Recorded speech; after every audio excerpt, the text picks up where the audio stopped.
Welcome to the Visual Cast. Coming at you from California, I'm your host, Alon Hammer, aka Rem. The Visual Cast is a hybrid podcast where we sit down with some of the best, most interesting, and most exciting visual artists from all over the world and showcase the way they develop, design, perform, or create their art. For episode 20, I have one of my close friends, an out-of-this-world human being, Daniel Savinski, aka Naavi, aka Infimensions. Naavi is a master visual artist, designing spatial sculptures, dance floors and stages, and frequency-inspired visuals all over the world. He's a master at all he creates, and his infusion of magic, love and light, intention, and high-level technology into everything he does is spectacular. It was such a pleasure having him on. We get into Daniel's origins as a photography major, and his journey from activism and documentary into art, visuals, and sculpting, darkness fasting, decompressing from work to avoid burnout, his introduction to the psychedelic trance scene, and building his first art installation in Ozora, to falling in love, as we all do, with TouchDesigner and the community and the ideals behind it.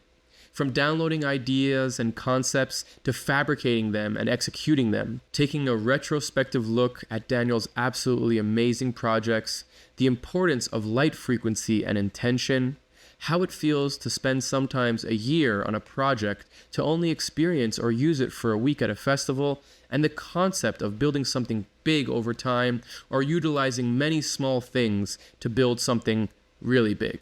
Intertwining intention and technology to making the world better, and teaching by example.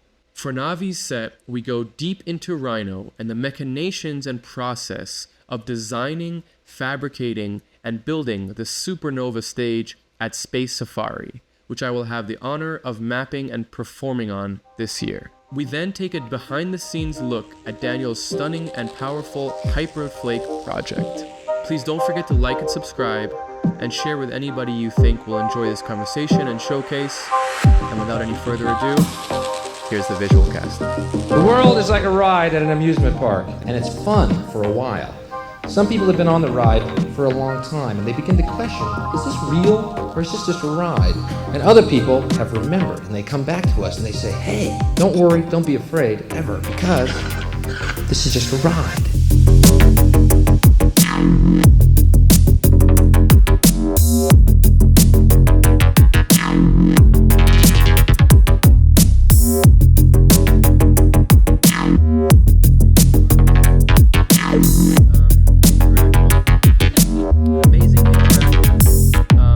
Visual artist, does beautiful, amazing sculptures. He's a one-of-a-kind human being, possibly an alien. And we are joined today by none other than Daniel Savinski, Naavi, Infimensions. Welcome to the podcast, Daniel. You listed all the possible names connected to me. So, this was a long setup, so let's jump right into it. Naavi, my close friend and brother. Ever since we met at Modem back in 2017, I have been infatuated by your art, by your soul, and by your presence. Your ability to create mind-blowingly beautiful, organic, and alive structures is inspiring, to say the least. You have the extreme talent of always being in creation mode, always being positive in all situations, and always ready and willing to help, teach, and inspire everyone around you. Your sculptures invoke happiness and interest in anyone who comes in contact with them, and your light magic is multi-dimensional. You have performed at some of the biggest festivals in Europe, had your sculptures exhibited all over the world, are a master fabricator, digital artist, and TouchDesigner user. So to start things off, what does it feel like to complete a project, see it being witnessed by people, and having such a positive impact on them? How does it feel? For me, the fact that we're putting sometimes or most of the time a year of work, a year of effort into creating something that we exhibit or activate as a stage or as a dance floor, as a light installation, we activate it only for a week or sometimes a couple of days of time, where the audience has an opportunity to experience it. For me, that's what's driving me to do and create these things. So yeah, I the thing with looking on the computer, looking in Rhino, looking in renders, looking and trying to envision something that's in space, working almost like an architect of a dance floor, looking a lot on the screen, trying to shape things and position them in context with the other elements, and then moving it into the physical form by using CNC machines, for example, and cutting pieces of plywood. Then you start to see it a bit more tangible. And then finally in the third stage, where you have this 3D puzzle that you build and put it up. And then this is the moment where you can look on your render. Like I do it on the phone normally. I have it on the wallpaper when I'm deep in the process of creation. Then you look it on the wallpaper on your phone and you move your phone and you see it in front of your eyes. This moment is is the most special, probably. Yeah. Hell yeah. That's amazing. So let's go back to little Naavi.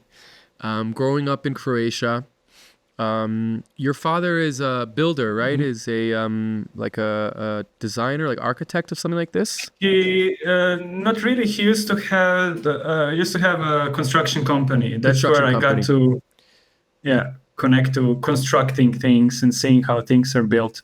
Yeah, so this is like a early inspiration for you, kind of like, obviously a father is a very direct kind of inspiration. It's kind of, right in front of you the whole time. Was this kind of from a young age, were you creative? Were you kind of always playing with things and getting interested in art? Yeah, I think we can come back to this topic of construction company and architecture, but there's a little story before. Please. When I was 11 years old, I was at fifth grade of primary school. I joined kind of like a creative workshop that was taking place around Easter time in my primary school. And you could choose which workshop you are taking part in. There was film, there was dance, music, all different kinds of disciplines. And for some reason, I chose photography. I didn't even know why exactly. I was just going through the list and I picked that one. So you can imagine 11 years old me entering a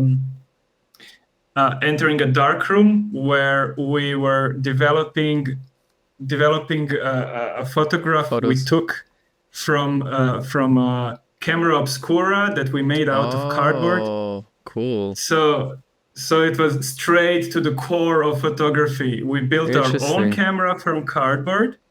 We went out, we understood how much time the shutter should be open and all of these things. And then with this working with light, going into the dark and working with the red light and dropping this exposed paper into the developer, for me was the moment that totally changed direction of understanding already from 11 years old that I want to do visual art in some form. Wow. So that's so beautiful. And I did this workshop for 13 consecutive years, up to a point that I was already in high school and even university towards the end. That I became sort of assistant to my mentor who taught me when I was 11 years old. Nice. So it was kind of like a long journey. At that time, photography was the main drive for me, mainly documentary photography. Yeah, and we're going to end. Yeah, and then back maybe to the architecture connection. So yeah, my father had a construction company. He brought me to all these construction sites where I got to see how houses were built. So I had a dream. I want to be an architect. And when the moment of finishing primary school came and we got this little booklet of choosing your high school or secondary school, however it's called, So I went through the book, like I went through the list of workshops and I picked photography. In this moment, I went through the list of high schools and I picked architecture high school. Technical high school for a course, techno high school. Techno high school.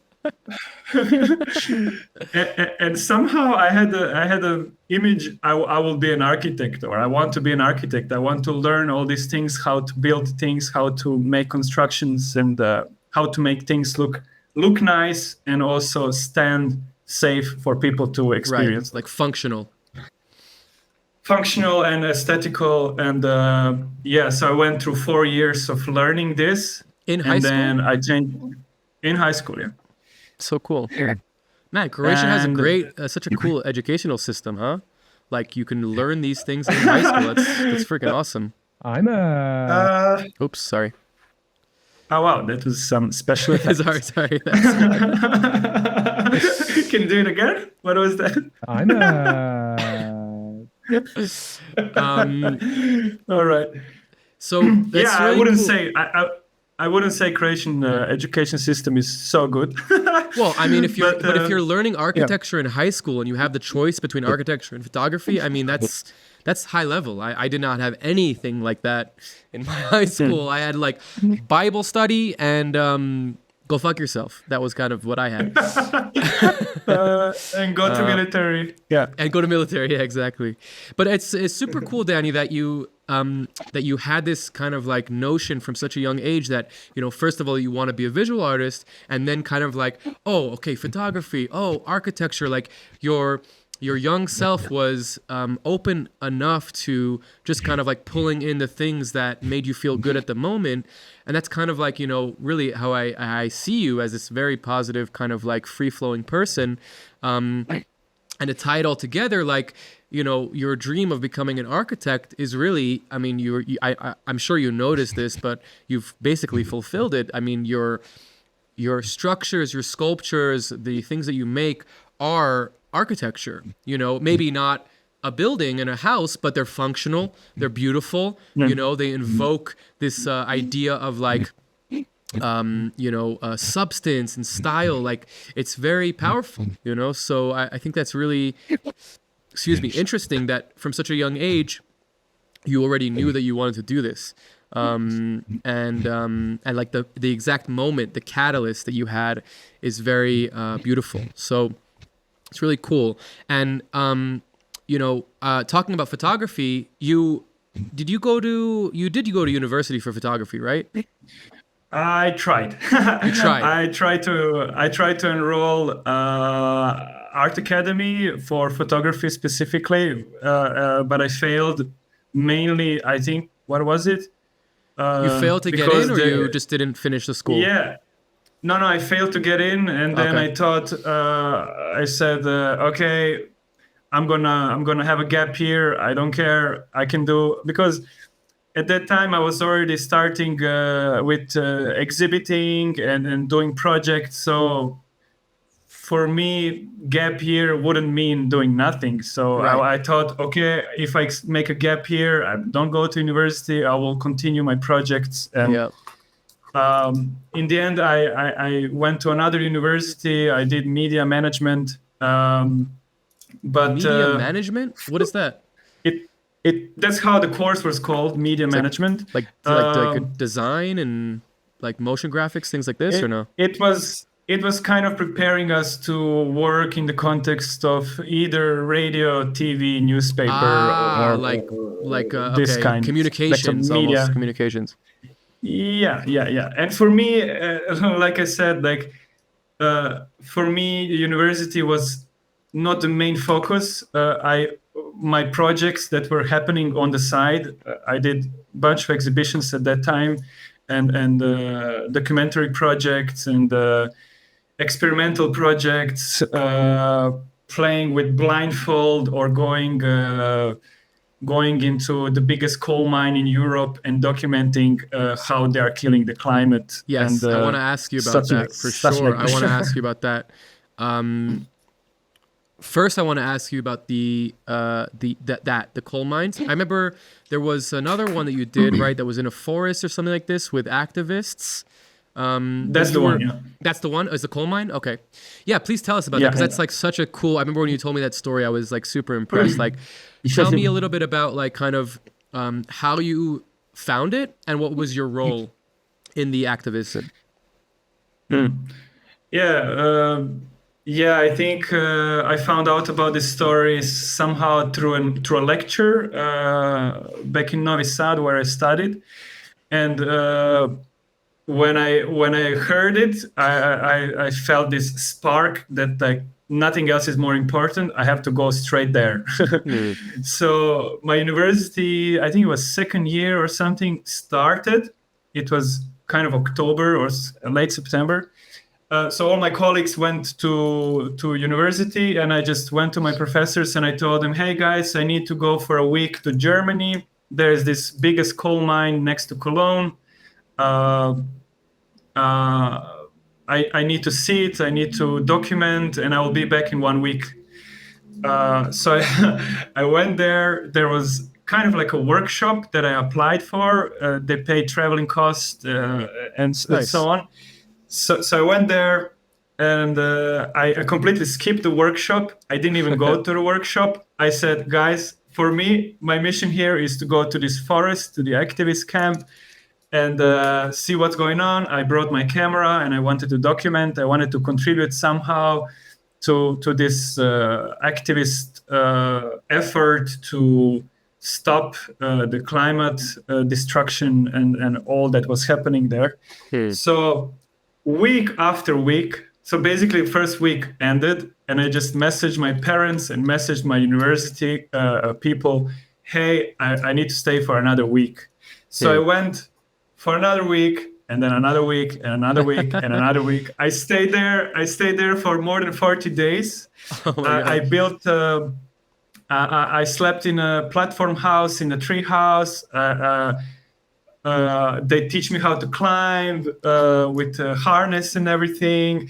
We went straight to the direct points where the activism is happening, where they are trying to block the transport on the railways, making explosions, hiding with military clothes and explosions, like bombs and shit. Explosions, not really bombs, more like short circuits with with the wall on the electrical lines of the train. Oh wow! So wow. Short circuiting them, so they're exploding, and then while the explosion is happening, they cannot transport the coal, and then they cannot burn the coal, and they cannot create CO2 and things like that. So for me, there was important to build trust with the activists, because there were quite a few photographers coming here and there, and they want to make portraits of everybody, and everybody's with masks and they're hiding. So with me, they knew that there will not be a single picture or photograph where there is a face visible. So they had their faces covered. We built this trust over time. I went with them, all to a point when 500 police officers came to surround the whole camp with helicopter and all this full reinforcement for just 30 activists. We were just 30 people in the forest. We got all arrested. It was longest eviction in the history of German police force. Wow. It lasted 5 days. It was super expensive for them. That was the whole point, to make it expensive, to resist longer, so that they don't destroy the nature in the end. The environment. It's a beautiful forest, beautiful experience. It was like 1 week, ended up in 40 days. And you got arrested. I got arrested in the end, got released in the same day, no big deal. For me, in this moment, what I felt was not even my camera has the value as the SD card with these pictures inside. So what I did every night before sleep, I would take the CF card out of the camera, put it in a little pocket next to my chest, and leave the camera on the side. So this was the moment when I realized these pictures I need to bring to the world. And next years I did exhibitions with this. I traveled Europe with sharing the story. And amazing. The guys are still there. I visit them this year again on the way to Belgium. They're still there after all this time. Like they live in the trees. They're still there. And they're still causing they still do like disruption to the trains and stuff like that. I think so. I'm not sure. I hope so, actually. Yeah, I hope for sure. Yeah. Super powerful. I mean, personally, I don't like activism, or I shouldn't say I don't like activism. I just don't subscribe to it. But when I hear stories like this, and when I have somebody close to me like yourself that does it, it inspires me. It kind of reinforces a little bit of my mind of like, oh, this can be a useful and like powerful way to disrupt big industry and kind of make a positive impact in the world. It's just, for me, it's like, when it comes to energy spent, like the amount of energy you needed to spend, or these people spend, to essentially do very little, right? Because it's like the coal's still burning, unfortunately, and these companies are still doing their bullshit, and it just feels like my energy personally could be done and used in a different way, and can be, I can make a bigger impact in a different way, if that makes any sense. That makes total sense, and I can share that at that time I was at university, so for me was sort of a period of life where I was taking the quote unquote pinky glasses off my eyes, that I see the world for what it is. Rose glasses. And this period was kind of activistic period. Yeah. Later on, like what I mentioned with the blindfolded project, I want to hear about that too. It's kind of like a connecting point, because through the project I called Blind Fields, it used to be active for quite some years. Sort of perception research, where I was curious as a visual artist, as a photographer at that time, how to create something visual with the absence of a visual sense, with the absence of sight. So yeah, I think working with blindfold first for me was starting just in the surrounding of my flat where I used to live, just exploring around, seeing how to navigate, how much you need to adapt to your environment. Then through the project, we did some interviews with blind people. We made some friends. We were exploring the street. I went with my ex-flatmate with assistance, walking on the street, seeing how, with noise of the street, how you navigate. And then towards the middle and the second part of the project, I moved more into the nature, and experimentation was more focused on how to meditate and how to connect other senses with your surrounding. Then to be able to sense your surrounding and document it through a camera or a drawing. So I spent extended periods of time, more than 5, 6, 7, sometimes 8 hours in the forest with some assistant, blindfolded, with a camera, with a notebook, a sketchbook. And going to, sometimes moving, sometimes more meditating next to a waterfall and so on. I went to a bunch of national parks, trying to connect to something that it's almost like this extra dimensional space where I started to believe that we are that we can experience with more than 5 senses, that there is not only 5 senses, that there is there is stuff beyond 5 senses, and that there's this one moment we were in Dobogok, north from Budapest in Hungary, with a friend. He was he was assisting with my movement through the forest because I couldn't see. So in one moment I said, okay, now I trust the ground, trust the forest. If you can just watch me in case I'm going somewhere really dangerous, but I will trust and start walking on my own without assistance. And so I had a camera, I had a blindfold, and I was walking down the path, going a bit left, a bit right, straight, feeling making small steps. You cannot really run with the blindfold. and in one moment, I felt something changed. Something was different from last 5 minutes of walking. And in this moment, I stretch my right arm to the right, and I touch a tree. And I asked him to take a picture of this context of this location, and there was no other trees around. Wow. So in this moment, I was okay. Now we are deep in meditation. Now we're deeply connected with the environment and with this extrasensory experience. For me, it was important to.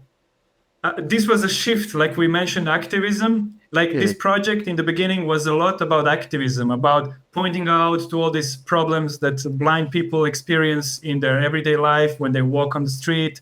The traffic lights are not making sound and so on. Depending where you are, in Serbia, it was quite bad context. And then moving to the nature, moving to meditation states, for me was a way to maybe change my activism, because I realized, like you said before, activism can be something completely different. So I continued experimenting with perception a lot. I did some 24-hour in the dark. I did 48-hour in the dark. But when I say dark, I mean pitch dark. There's not a single ray of light where you open your eyes, you close your eyes, is the same thing. where I kind of experienced sort of a DMT experience, I must say, after a while, with a tunnel visions and so on. I have to say that two things. One is so there's a thing called dark meditation. It's actually from native people from the Amazon. There's a tribe in the Amazon that does this as a ritual for their shamans. I learned about it from Merkaba, Kalia Scintilla, the artist, in Romania, actually, where I met him once and we spoke about it. He opened his bag and he pulled out a blindfold and he's like, have you ever heard of dark meditation? I'm like, no. And he starts telling me about shamans that they go through. Some of the kids that are supposed to be shamans, they'll be in the darkness for a few years. They'll put them in a cave. They'll, release them and go back and forth, but they'll go through this training.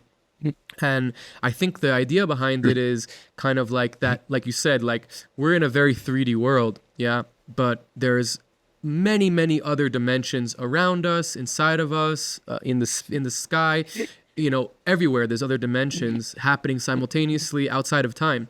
And the idea, I think, and it's also the same idea of an isolation tank where your senses, you kind of lower your senses, no sound, no eyes, your feeling is very static. And like you said, you get into a DMT space, you get into another dimension. It's an altered state of reality. And obviously for shamans, this is very important because the whole idea of a shaman is that they have to navigate the other dimension. They're outside of the 3D world. They're in a different dimension, navigating it. So I feel like it's such a powerful thing. I honestly never did it properly, but you always kind of inspired me to do it, because you even, I don't know if you still do it, but I remember in the past few years, you'll take a few days and put black all over your windows and kind of be in your house for a few days or a week and kind of go through this meditation, so outside of the activism, and outside of the meditation, you're actually entering a different reality for a time being, which is kind of the idea of a ceremony or taking psychedelics. For me, at least, the whole point is that you're in a different dimension so that when you come back to the physical world, to the normal dimension, you have a new perspective, you have a new knowledge, you have a new understanding. So I find that really beautiful. Yeah, for me, there's multiple reasons why I was doing this. So first of all, I feel in everyday life, in the modern world, there is quite a lot of stimuli, quite a lot of distraction, quite a lot of impulses and signals from the environment, from the digital world, from the physical world, from all these things. Like, for example, my phone is completely silent. I don't have a single notification making any sound, any vibration. For me as a creative, as an artist, it's important to have kind of controlled influence of the outside world, I would say. Like, if I can choose to not watch TV, then I don't watch TV, and I don't have a stimulant of what's happening in the world. Like, the news come to me through other channels. I open sometimes, I read something, but I'm not choosing to watch TV every day. And then trying to even, I measure time, how much time I spend on the phone, and then the phone tells me, hey, you are beyond your limit. That's it for today. It blocks everything. And then, for example, this 24 or 48 hours in the dark, which I did basically in my room. I completely blinded the windows from inside, from outside, multiple layers, making sure there is not a single ray of light going through, even after hours of being with open eyes, because the lenses go wide. Yeah. So I made sure there is no light at all. And for me, it was kind of like a sensory detox. How did I call it? Sensory deprivation? Digipassana. Like Digipassana, I said, because Digi stands more for because I use computers a lot. I have 3 computers at home to be able to create my projects, but and using the phone a lot, using a synthesizer, using controllers. It's like all this digital stuff all around. So I thought I can afford 48 hours or 72 hours of just being off, not having anything coming in your ear, nothing coming in your eyes. So basically detoxing, purging, flushing, all these things that almost like what Sananga does. If you remember, we did Sananga ceremonies a couple of times together. It's this thing of, there's this archive of experience that's kind of attached to you. So if you just go every day looping this, like going and having every day so much stimuli, at some point it's maybe too much and you don't have a breath away from it. So that's why I appreciate this 48 hours. I even did it when I had a full-time job. I would do a full weekend in the dark, and on Monday I would show up on my work again. So hello. It was kind of, other people would do other things for the weekend. I would do this once in a while to just decompress and just be in this space. So that's one reason, and the other reason was still the perception research that I mentioned before, like playing with what happens in the dark, because I'm a visual artist, and for me, spending time in the dark is equally important. The same like working with light. We do lots of LED projects or light projects, light installations. And for me, equally important is the absence of light. How do you create shadows? How do you not use the light? It's not just completely blasting in light all the time. Right. So it's this contrast of everyday life and light, life in the dark, life in the light. All of these things together create somehow a more balanced experience. And it's got to be super valuable, especially for somebody like you who is a visual artist and is on, the digital sphere all the time. It's got to be valuable to take a break from it, and you're obviously going to like an extreme level of it, which is going to give you extreme benefits as well. But, for myself, like, I just really try to, and it's hard sometimes, because you get into like the flow, and you could just be on the computer for like 8 hours and make crazy shit, and it's beautiful and it's amazing, and you finish and you feel so good. But we have to remind ourselves a lot that there is more than just the screen. There is things outside, there's nature, there's, things inside, right? And I think that it's, I really try to have days where I don't touch. I still look at my phone, but I try not to be on the computer. Like I'll have a full day where even if I feel like the urge to like create something, or like I have like an idea, I'll write it down, but I won't go on the computer. And I feel like those days, like at the beginning, they might feel like slow and sluggish, and I'm like, I want to go on the computer. But by the end of the day, when I go to sleep, I feel clean. I feel different. Something is different inside of me. And at some point throughout the day, I'll realize something. Oh, I'm really having fun spending time with my son. Oh, I'm really having fun cooking something, or, just like things will feel different. And like when I'm on the computer for long periods of time, there's like, even when I go like eat something, I'm thinking about like, when am I going to go back to do what I was doing? I'll go out for a walk outside, or I'll smoke or whatever. I'm still thinking about like, okay, I'm going to go back to the computer and I'm going to do this, So I think that, and it's not a bad thing. I just think that it's good and healthy to create space in between those moments. That totally reminds me of something I wanted to share. It's Please. like, one moment my father said, "Oh, great! You are now a full-time artist. You do art for a living, but you are working 16 hours a day sometimes, or more, and it's a lot." So actually, recent months for me have been quite a reflective period where I realized that 3/4 of the year or more, I'm working 8 hours or 10 hours a day, including weekends, having a bit fanatic approach to art creation and projects, where I realized that health should be the first priority.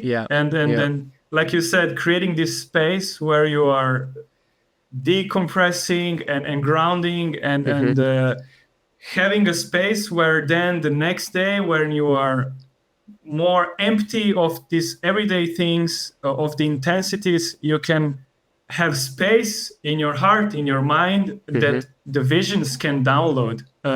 For me, most of the projects downloads mostly happen so far in the more calm part of the year, more kind of in the winter time, whereas not so many festivals, not so many happenings for my seasons, how they work in Europe at least.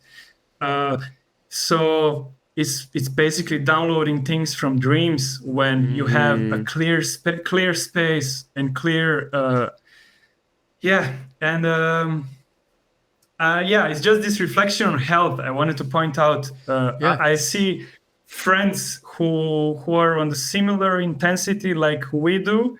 I listened a couple of your podcasts. You were also mentioning that this kind of job is not an easy one. It takes a lot from you in some way, where you need to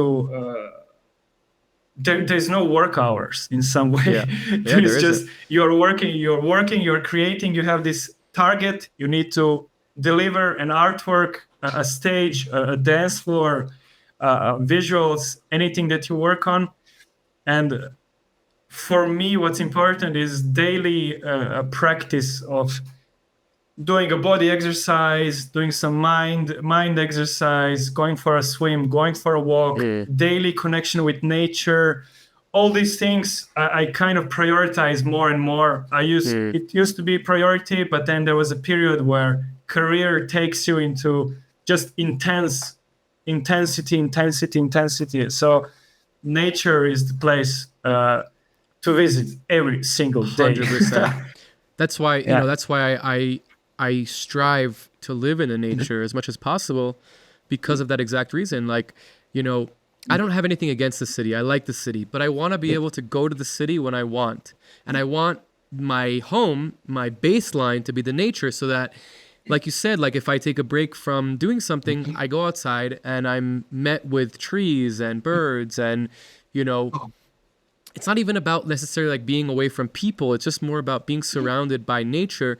Nature is a reflection. Nature is it just is. There's no good or bad in nature. There's no, there's no, maybe point is not the right word, but there's no, it's balanced. It's a very balanced thing. And when you are in a life cycle that we are in, where it's very up and very down and very, you have to find your rhythm. For me, the nature helps me find that rhythm because it just reflects to me like, hey, are you feeling down right now? Like, here's nature, here's a tree, like here's the birds chirping, here's a river. And it's like, oh, okay, I'm feeling down because of this thing. Instead of like, when I live in the city, if I'm feeling down, I'll go out for a drink, or I'll go out, no, I don't drink, but I'll go out for like, a social excursion, or I'll go out to a movie or something. And there's nothing wrong with that. But for me, I get much more benefit from just the balanced nature and reflecting to me what's going on inside of me. Please. I want to move on, but please continue. No, just move on. It's just pointing out to these things because it's what's happening in my head at the moment, and how I see what's important, and seeing other friends who are in the similar positions. Just kind of reminding, people are listening to your podcast. Just reminding for this as much as we can that this connection with nature is crucial, and especially with politics, with climate change, with the personal lives, with all things. Like, just never forget. Go out for a hike. It doesn't even have to be a long hike. You could just go to a parking lot, park your car around trees, around the nature. Like, the amount of change that happens inside of you is insane. Like, it's the city has benefits. I met my wife in the city. I started my career in the city. But when I go out to the nature and there's nothing going on and it's just simple, my whole being becomes different. And that different, I think, is very healthy. Okay, so large scale structures and installations. What kind of shifted you from being a photographer, from kind of getting into, these kind of like very introspective kind of like explorations of the dark, explorations of, activism? What kind of shifted you into wanting to make sculptures and structures and installations? Yeah, I would just, before coming to sculpture, I would just insert a little piece of story. Please. How photography, considered as a static image, for me was more than 13 years doing just photography. Slowly it became photography and video/film, like kind of short film, through some small workshops and like video art? Kind of video art, and also film, short film format, through some kind of student exchange projects. We went to student exchange, where we did some short films. Nothing too impressive for like narrative, like standard, with a story and characters and things like this. Or yes, basically very very experimental in a way that we had 48 hours to finish from not having anything, and things like that, just kind of, for me, was a good movement in my practice, where I was working with static image a lot, with analog photography a lot, with digital photography a lot, experimental, documentary, conceptual a bit, did some exhibitions, and then all this a moving image started to enter slowly in my practice through video and short film. So that was one thing, as an insert story. And then after that, I started working with projected moving images in space, where I was surrounded. I was studying at the time. It was, I think, 2013 was the first visuals I ever played. And how it happened is that I was just surrounded with many musicians and bands and DJ friends and producer friends, and I was doing photography at that time. So it was how can we find a meeting point? How can we find a collaboration ways so that I can work with you guys, because you're playing music and I'm doing photography. So we rented a super cheap projector. I cut a couple of clips, mainly using my own small clips recorded like I don't know. It was in the context of techno music, so it was recording concrete textures, recording like this metal bars, recording black and white pedestrian crossings, and so on. Like going in the macrosphere, going in the yes, and so on. So and then cutting small clips. I didn't even have my good enough laptop to play my first show. A friend brought his. He had a Resolume 2.41 version, which is a super retro. I was not even sure how to use it properly. He taught me during the show, kind of. So as you can see from the photography, static image, then moving image, then projected image, I got more interested into working with image in space, and not only image as an image in space, but also what kind of light the image creates in the space, because I was also interested what happens on the floor, what happens on the reflection on the walls, on the people, on the smoke. And for me, suddenly I got super attracted to work in theater, which I did more on stage during actually primary school and high school. I was part of some theater groups, but also like a student. And so I was trying to connect all these passions and all these things I wanted to create in these disciplines. So with my friends, we organized a couple of events where I did visual everything from graphic design of poster to promo teaser videos. And then on the event, I was doing visuals. Was it projection mapping, or was it mostly like just kind of visuals in a backdrop? It was more a backdrop in the beginning, because I was not having enough knowledge. 2013 is very early as well. There wasn't a lot of projection mapping at festivals. It was more like architectural projection mapping and things like this. Yeah, and this was more like context of clubs. Clubs have straight walls, and then slowly through time, through getting more deeper into these topics. At the start, I was using Resolume, and then I was joining some workshop of V4 or VVVV at VVVV. For me, it was interesting because this workshop was actually about sound and not really about. No, it was pure data / V4 workshop on a Resonate Festival in Belgrade, and cool. For me, it was just. Wait, yesterday I was doing video, and today they show me all these nodes and all these wires connecting the nodes. For me, it was, hey, this looks more like my world. For some reason, I didn't know I would like it. I didn't know I was attracted to it before. It just showed it on the screen, and they walked us through some basic operations and basic tricks they wanted to share. And I was, wow, this is it, generative visuals. So I started using V4. I don't even remember the year. It doesn't really matter. I did a couple of gigs with music, couple of gigs with theater, dance theater with the Japanese Buto dancer Natsuko Kono. So it was experimenting with Kinect a bit and trying to make it interactive. And so it was really entering into the media art or new media art sphere or scene where I felt like home. It was, I think photography kind of started to drop a little bit.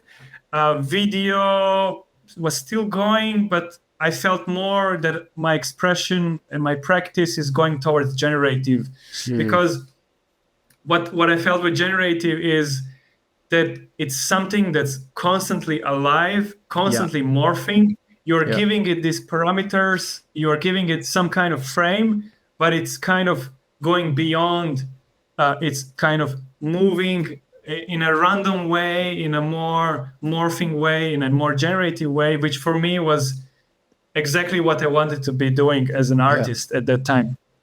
You know, I'm sorry to cut you off, but the idea of generative art, you know, I want to get into this also maybe a little bit later of kind of like what it means, but just as an anecdote, you know, it's not random. I mean, it is random, but it's you know, it's not random in the sense that like is a field of you know, grass moving in the wind, is it random or does it have some sort of meaning? You know, is the bark of a tree, you know, the shape of it, is it a random, or is it kind of like, this is a question, I think it's a more of a like a, you know, a conceptual question, but the idea that nature has such beauty inside of it and we have the ability to quantify that beauty and that you know, that kind of structure in nature on a computer as a simulation, as a noise pattern, right, is fucking crazy, you know, and like and then add to that we can actually take it and control it and utilize it to make art. To me, I feel like you know, that is really like what it's all about. You know, what it's like to me, and this is like, you know, after a decade of figuring out what I want to do in my life, to me, it's like, as long as I can take, you know, generative simulations, whether it's like a fluid simulation, whether it's a noise simulation, whether it's a motion, you know, even like gas simulation, anything to do with taking nature, quantifying it into a math function, and then being able to make visuals, that's for me like what feels the best, you know? And I just love it so much, and I love hearing like how you also found it in this, like, you know, you come from you know, photography. It's very tangible. It's very physical. You know, into video, which is like, oh, storytelling. You have you know, video is like photography with the fourth dimension of time, right? So it's like you start now being able to like you know, have a linear kind of time function, and then all of a sudden you find generative visuals, and you're like, oh, this is what I was getting towards, you know. I just love that. Man, when I realized that all my how I call it, like an archive of VJ loops was getting super big in a way of file size, you know, like on the computer, and then with the so after V4, I started with TouchDesigner, and just realizing, look at this, you have this tiny little file. It can be less than a megabyte. It can be less than a megabyte, but you need a proper machine to run it, so it's real time. For me, that was almost like an analogy of, like I shared before, of making something with dark, or making something with light and taking it into a dark room. You know, it's incredible how small the file can be, and how much impact you can make as a visual show on an event, on a festival, or on a party. It's amazing. That's what I wanted to also share, the impact. You were sharing bringing the nature and making simulations and you know, like connecting your inspirations with the expression, but at the same time, for me, what I'm kind of striving to improve and explore and see how to make it stronger is the impact. Is the I would even say transformative impact, or transformative potential of art, where making visuals or making a design, making a sculpture, making an artwork, there is a big potential of transforming, or that somebody who is experiencing the artwork or visuals or anything that's expressed can have a transformative potential. So somehow behind the creation of artwork, I'm trying to explore these ways of embedding and integrating intentions, for example, or trying to keep it open, because I want the artwork to be experienced uniquely by each person, but at the same time trying to integrate and embed an intention which can be better, I don't know, better future for everybody, or like healing, or finding your inner voice, that somebody see an artwork and they have a reflection and they tomorrow wake up a different person, so Totally. it's kind of what I want to refer to for creating art.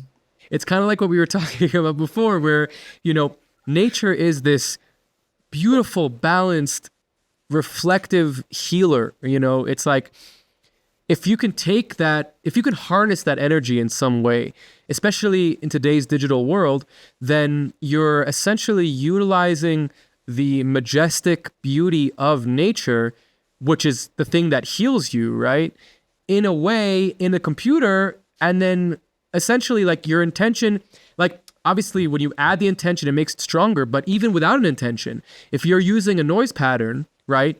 The intention is beauty from the source of nature, which is healing. Do you know what I mean? So it's like, when you're using generative art, even if your intention isn't to help people and make them feel good, you're doing it just by using generative art.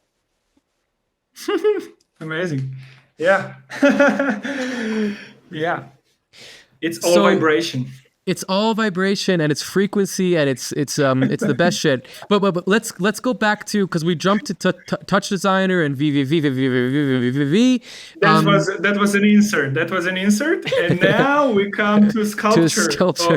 I want to talk about TouchDesigner as well, but let's finish the sculptures, light installations. Maybe talk about Rhino a little bit. But yeah, please bring us around to like what was your shift from visuals, generative art into tangible physical structures? Yeah, I think the first sculpture I built was called Awakening Circle for Ozora 2015. Mm-hmm. We applied with a light installation, interactive light installation, using LEDs, using Kinect. It kind of came naturally, I think. It was almost like a need to express in a different form, so that that we don't use only projection, that we don't only use. We slowly started building small structures on smaller events. Like using projection mapping slowly a bit more, and suddenly. We got introduced to LED lights and programmable LED strips. So it was kind of jumping into fire, to be honest. We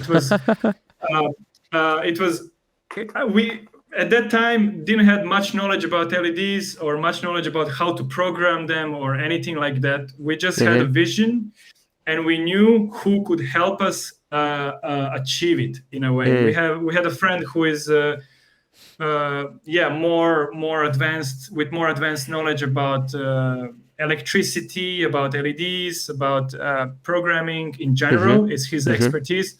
So we applied, we got accepted, and then we were okay. Now we have to make it.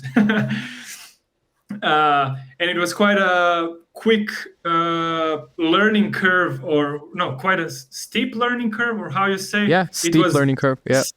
It was suddenly lots of new concepts, new pieces of information that you need to execute your project. So we built six sculptures. They're still back here in my garden in Croatia. Really? Because we managed to exhibit only once in Ozora 2015, and after that they're just in storage. Oh my gosh! They have never been exhibited again. So they had it was maybe we can show the visual. Awakening Circle Ozora 2015. I just found some photographs from the process of building. So basically, we took a doll from the mannequin shop window, like a shop window mannequin. Yeah. And we copied 6 times with the front and back part, and then we were connecting the back and front part. getting different textures. Actually, to be honest, at this point, I'm not so proud of using this material because it's not so ecological. But it was the first. It was fiberglass and resin, and it's the first sculpture, so that was the way we found. Now I would do it maybe differently. Yeah. And here we come to Azora. Oh, so it's like the chakras. Like this.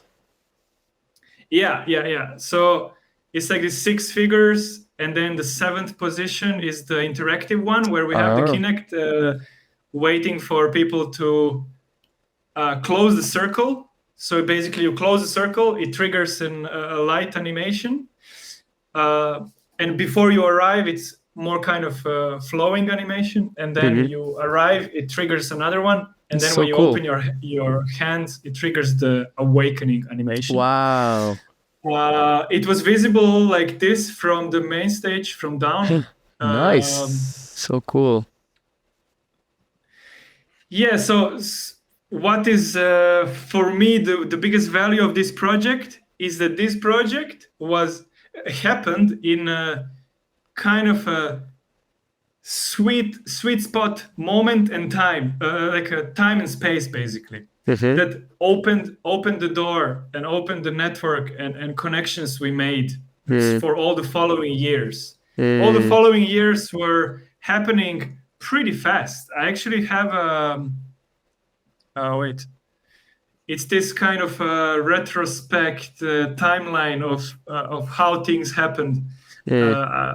I made it some time ago. You're so this cute. is I love it.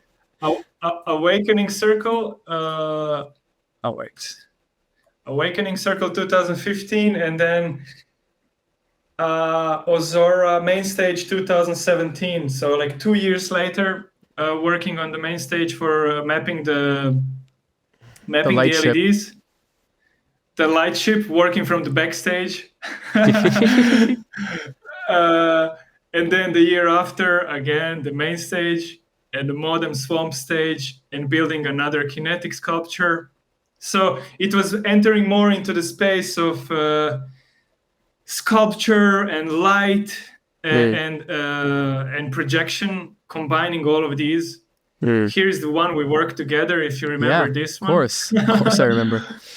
That's where we met, or no? We met before. No, we met in Modem. 2017 modem. Yeah, 2017. So here already.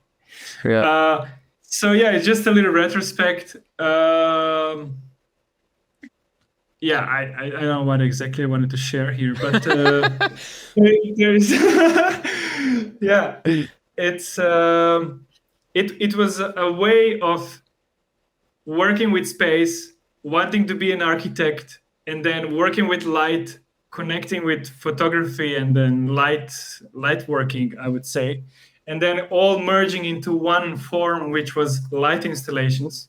And then currently, this is my main focus, I would say, is just creating light installations, interactive installations, kinetic installations as well, working with moving parts. Yeah, I want to show while you're talking. Please continue. Yeah. And I very quickly I realized I cannot do these things alone. Like the projects started to grow in size and complexity, so that I had to find people to help me build these things, and also create sort of a collective to get more input from different people, different artists, also engineers, creatives, riggers,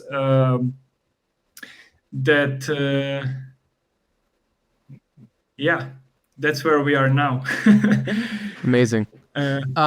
So yeah, I mean, it's like such a beautiful trajectory that you have of kind of like going from, what we were talking about, of this like very, photography, visual kind of thing, to more fabricated kind of ideas. You have really beautiful pieces that you sell as like, proper art pieces that are just very intricate and very beautiful fabricated designs. But I think like you kind of said it in such a nice way that that these light portals, these kind of like ideas of bringing in all the things that you learned from your your visions and your role as a photographer and visuals and a VJ, you bring it all into kind of like one in these sculptures. It's very inspiring, but also just like it almost makes sense. Like you said, it's natural, right? It's like a natural progression that you went through. It made it happened easily for you. Maybe not easily, but it happened naturally for you. I wanna talk to you a little bit about TouchDesigner. We kind of spoke about generative art. I just want to kind of touch on TouchDesigner and why for you it was kind of like a I mean, for me it's like the mecca of software, and it's the best software in the world. It's an environment. Keeps getting better. It keeps getting better. Bring those pops, baby. I want those pops. So yeah, I mean, just like, let's just talk about TouchDesigner a little bit and just kind of like what it means to you, how you use it, and Yeah, sure. So TouchDesigner for me, mainly it's used for either visuals or LED visuals. Visuals that are played on a map of LEDs, normally in a context of a stage or in a context of light installation. For me, always starting point in TouchDesigner is creating sort of like a light entity. Even if I use a projector or if I use LEDs or lasers or whatever we use, it's always about how to create something that's alive, that almost, I would say, has its own life. It's sort of like a light entity. So I'm going into the operators, trying to create parameters in a way, or generate parameters in a way, and do referencing of different parts of an output in a way that when I leave it, when I can just run it and go on the side, that I can observe it as a light entity. So it's sort of, I think it can even be categorized as visionary art, all this all together, what we're doing at the moment. So it's stage design that has sacred geometry elements and all of these things, and then on top of it, visuals that are an entity, alive. That are like a light entity. Frequency. No, please. You're on a roll. Yeah. So generative part also can be connected directly with either motion of the audience. So, for example, using Kinect, where the audience can influence the artwork. That's where I see TouchDesigner as the main integral part of the system to work with this information of interaction with the motion of somebody in space, or working with sound or live music, where I always bring an audio interface to have a direct link to the music that's being played in space. To then further analyze, I kind of built my own audio analyzer in TouchDesigner, still trying to fix it because it's alive. It has its own its own moments. It's working good, and then you need to fix it sometimes. But it's a work in progress. So trying to analyze sound.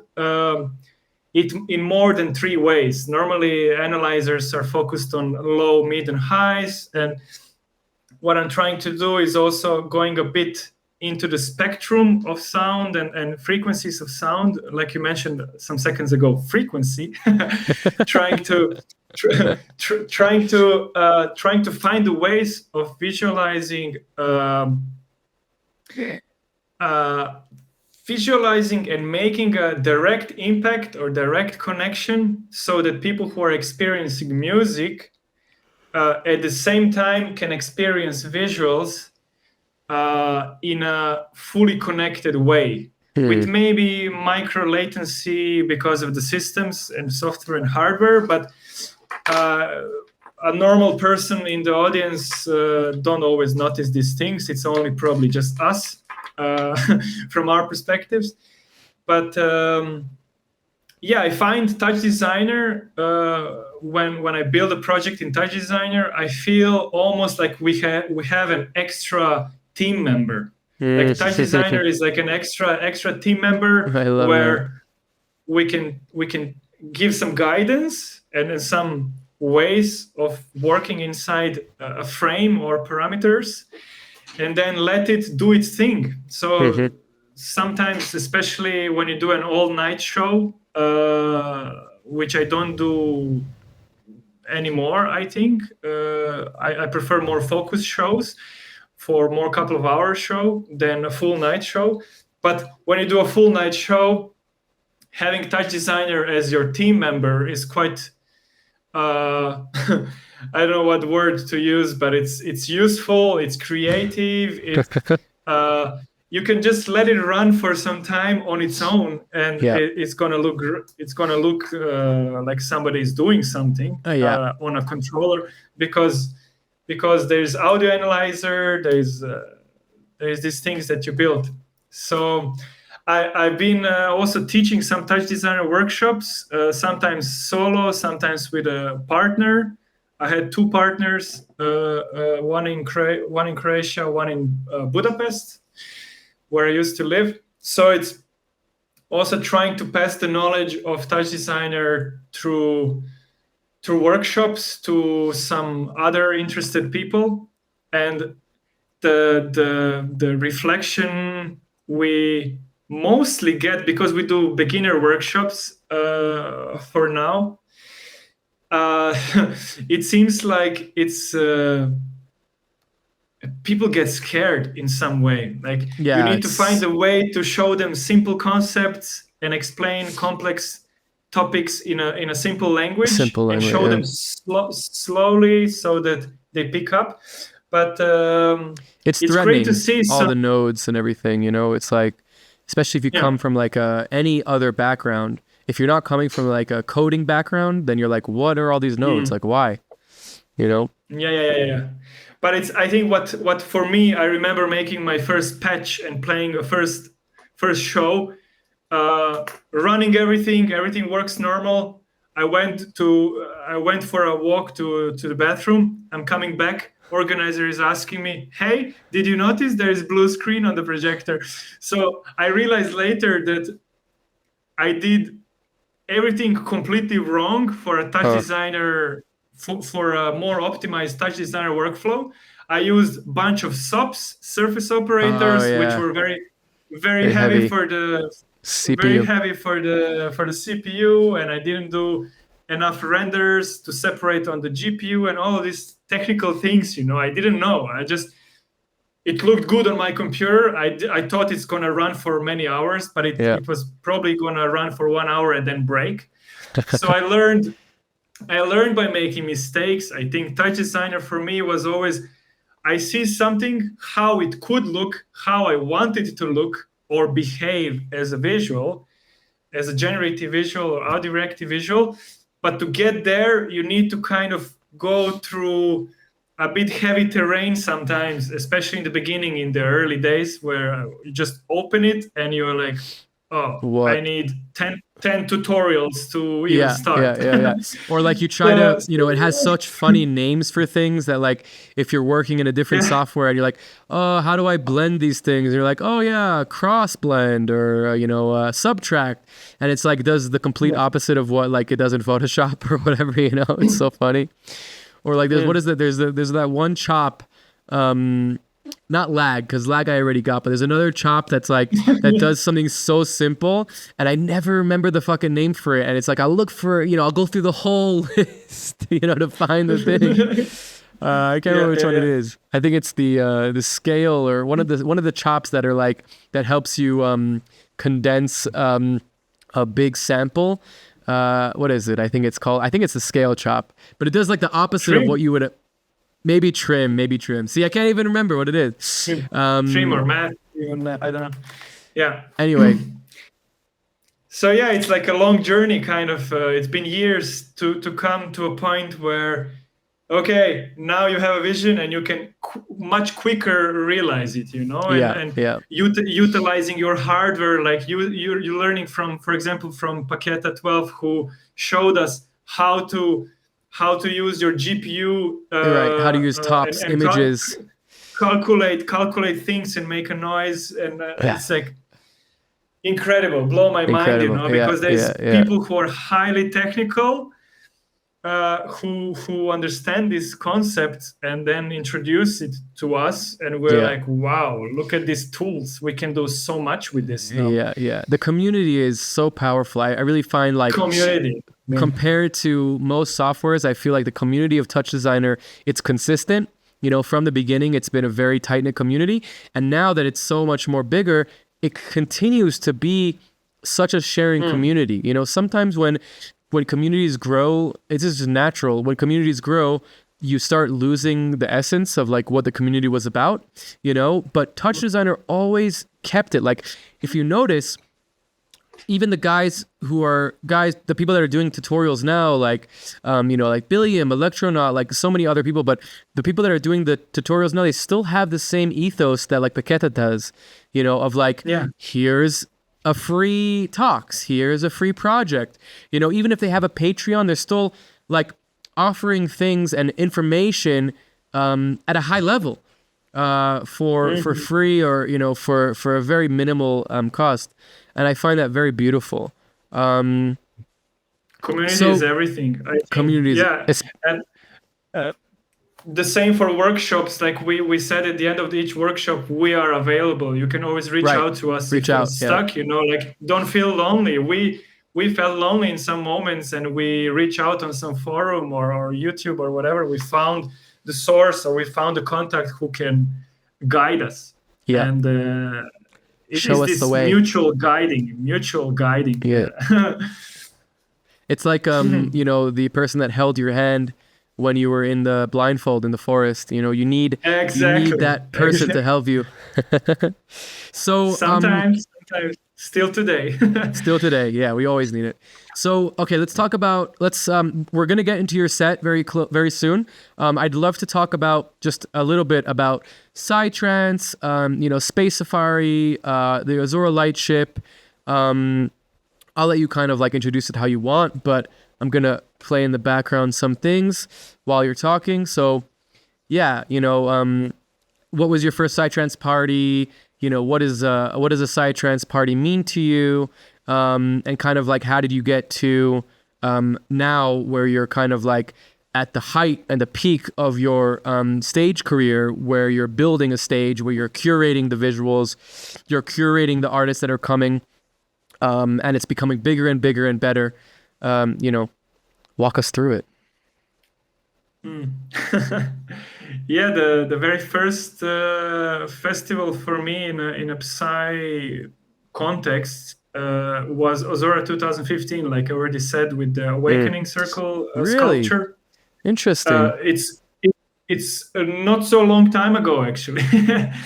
So, because like you were into raves before that, but not Psytrance raves. Yeah, it was more techno. It was drum and bass. Very Croatian of you. A bunch of visuals, and suddenly, it was at that time I was living in Budapest, and since Azura is organized by mainly like Hungarian production, living in Budapest opened this network to us in a way. We have a bunch of friends who worked there or used to work there, and it was kind of closer to us, and it was something on our map. We wanted to go there, so we applied with this sculpture project, and jump in the fire, and almost like it felt we're parachuting, if that's the word, just like landing into a completely other dimension. Right. Especially for me Azora. was just like jaw dropping, just like, wow, what is this? So it was, quite overwhelming, mainly for me, from comparing to more like a club culture and more rave culture or techno culture, which I'm still feeling part of and enjoying, of course. It's all the same. But for me, what I felt in a psychedelic festival was this kind of, everybody's smiling at you, everybody's shining, everybody's so beautiful, everybody's like connecting, everybody's offering you things. It's like this abundant feeling.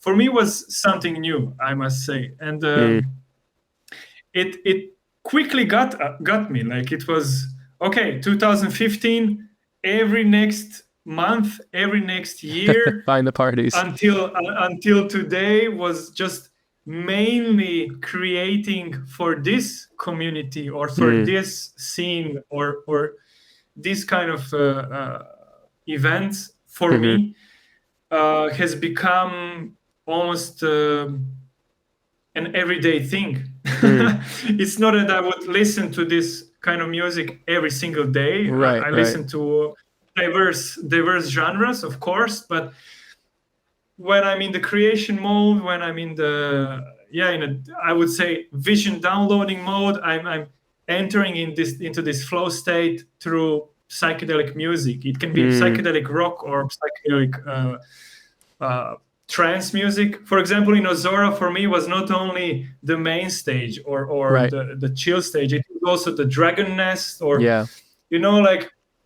the different kinds of genres that take you into that state. Can be almost any genre, like kind of hypnotic in some way.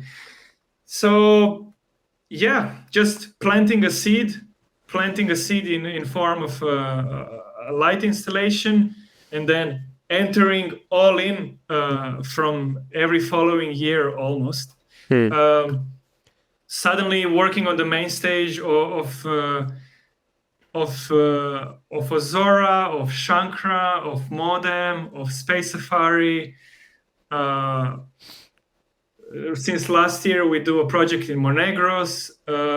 So it's been getting more complex in a way of production, in a way of what the projects require from us and what's the challenge. So it's becoming very technical, very demanding for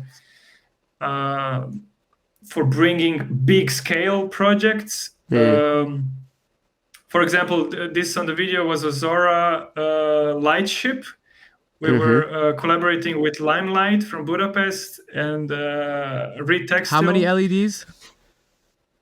This was not that big amount, actually. It was, big amount for depending what you compare it with, but it was, I think, 13,000 or something like that. Not a big amount. I remember this Azora. I was there. This is a good one. Yeah, so it was collaborating on a 3,000 square meters canopy with LEDs. So it was almost impossible to see what you are doing, to be honest. It was like no matter where you stand. You are in this. You are in the VJ booth treehouse. You can see it here. And you have your controls, you have your MIDI, you have all your stuff. You make a change, and you need to look all around 360 to be able to see what's happening. So in one moment, I remember in one moment getting TouchOS app on the phone, connecting it to TouchDesigner, and just going down from the treehouse, going into the crowd with a Wi-Fi router, and just controlling LEDs from down for half an hour, getting a bit better overview of what you are doing, because it's 3,000 square meters of LEDs, and it was impossible to perceive what's happening. I remember this one. It was a fun one in the treehouse. I was saying before, like, you know, you're like really high up. You have to go through. You have to climb up a ladder to get to it, and like the ladder is like some fucking like some bullshit ladder. Like I'm climbing up with my like flight case up the ladder, and like at some point, like if you want to go pee, you have to go down the ladder, all across the dance floor to the backstage to go pee. At some point I just couldn't do it, and I had to pee in bottles because it was just too much for me. Yeah,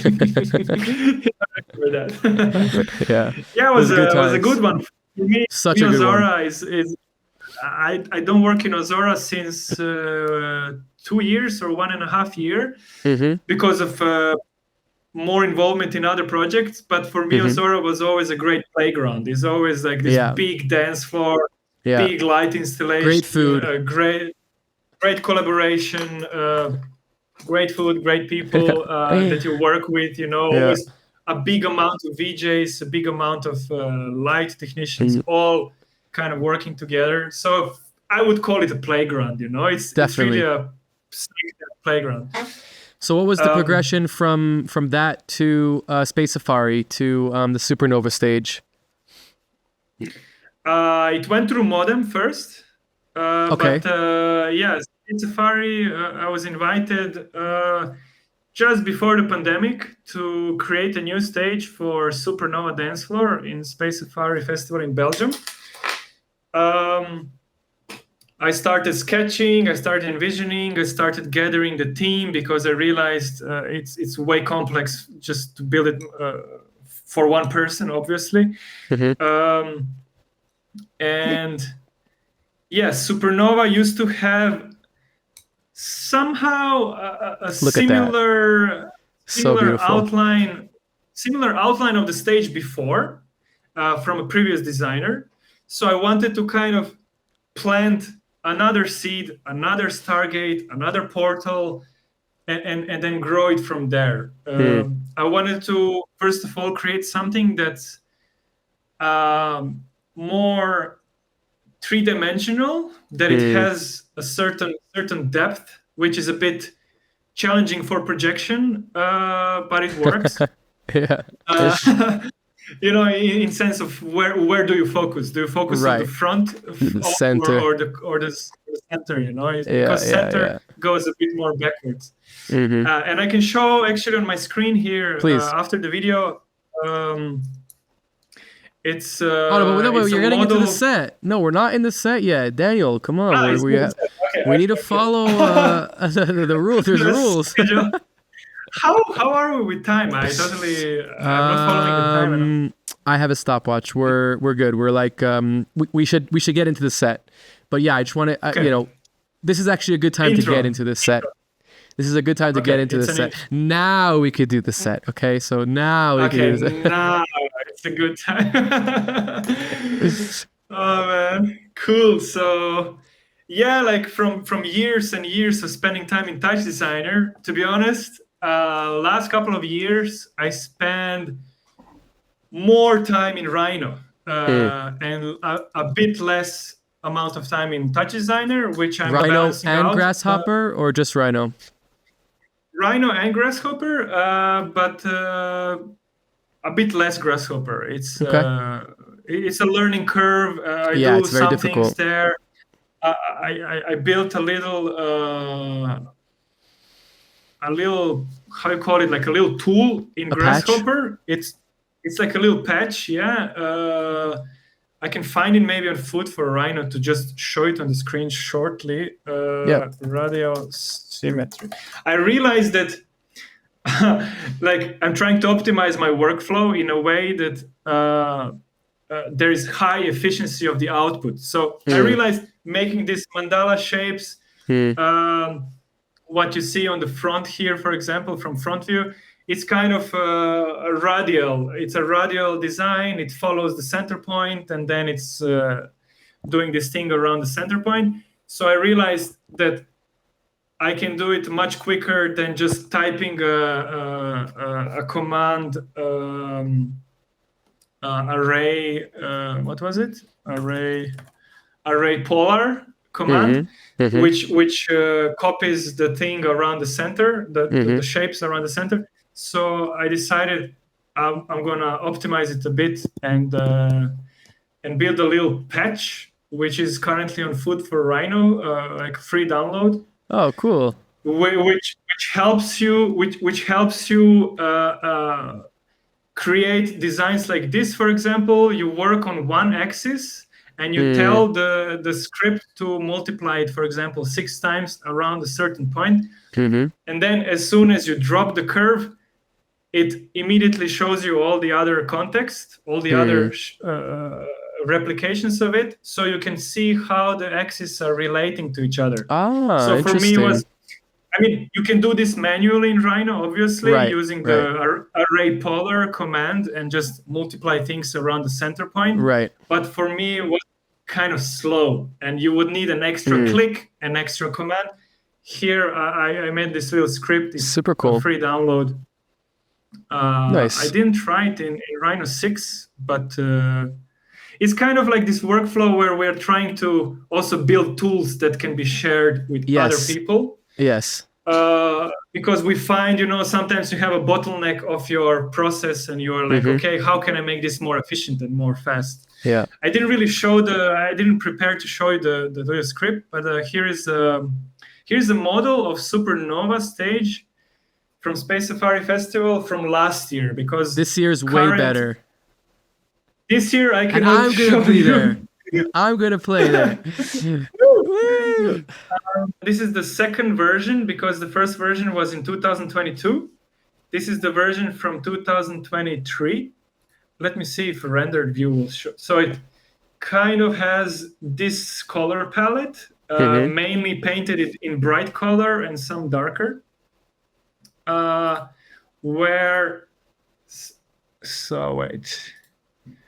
to show you here. So what I did was, looking from the side, the core is going in. It creates these rings. And then last year, I built these 3 arms that are holding a turbine in the back. So this turbine was motorized with a stepper motor, and was kind of hiding behind, almost like an experiment, if anybody will notice that it's there. And looking from behind, through these holes, it had 6 lasers shooting from here, from behind, through the turbine. What? And then while the turbine was spinning, the lasers were shooting through this green transparent acrylic, creating kind of like an inner engine light, a bit experimental. That's it was so kind cool. of like I think it was 15 centimeter diameter of the lasers, like a big beam, but super safe for audience, because there is a barrier here. It doesn't go past it. Yeah, it doesn't go through. That's so cool. I didn't know that. I thought it was LEDs. Yeah, and it's not so visible, if you're in the audience. The turbine is kind of. But it doesn't matter. It doesn't need to be visible, because it's happening. It's working. It's light magic. You're blasting lasers into a turbine. I mean, that's really getting the portal open. And then so this turbine goes through a backplate here. And it was holding a little small gear that interlocks with these gears. And then these gears spin the other gears outside. Beautiful.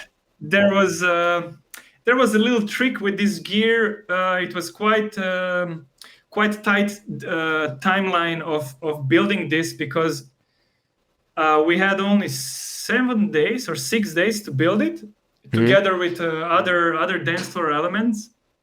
So in the end, it was such high intensity, together with the Belgian rain on site, that we didn't manage to connect and interlocked 9 of these gears with the small gear in the middle. So they were not spinning in the end, which is a pity. But anyways, that was the concept. So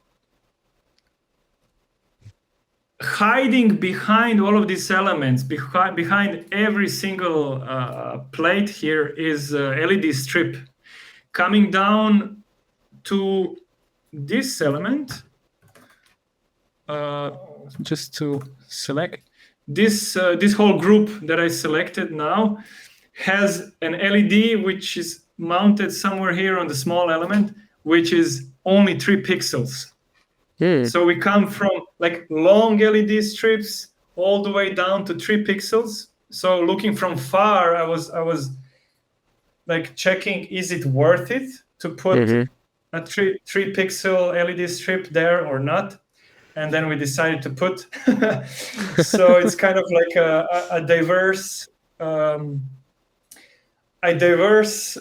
complex LED system together with projection mapping from the front and using some transparent, I don't know if it's visible using a transparent green acrylic to give some green touch to it. So these were add-ons or extra elements from last year. And then some kinetics, some more kinetics. So the center turbine was spinning, and then we had this element, which was spinning as well. This inner part was spinning. So, sort of like an extra turbine. I don't know how you call it. I don't know even how to approach this presentation, to be honest. You're doing great. Continue. Like what to show you, what to explain. Maybe you have some questions. Don't worry. We're going. We're doing it. We're cooking. Continue showing me the stage. So. And yeah, another thing. So wait. Where is so maybe I have it. Basically, it's visible here, but it's just dark color. Maybe I change it. If you see where's the DJ, the speakers, we have a proper model for this year, but I didn't import them here. It doesn't matter. Including the truss is just basic here, but we have proper truss model for this year. Just saying. So from the crowd perspective, DJ is visible only through this DJ window. Let me switch off. Wait. This is too much. Yeah. So from the crowd perspective, if you look on the DJ, which is behind, you see only his head or her head here through this small DJ window, which was kind of an experiment. What would people say, like, or what would DJs say? Do they have enough connection with the crowd, or does the crowd have enough connection with the DJs? It was mostly well received with some bad comments, I would say, from maybe people who are very used to seeing DJs very openly on a big table and so on. Here I tried, inspired by Modem Hive stage, where I also collaborate,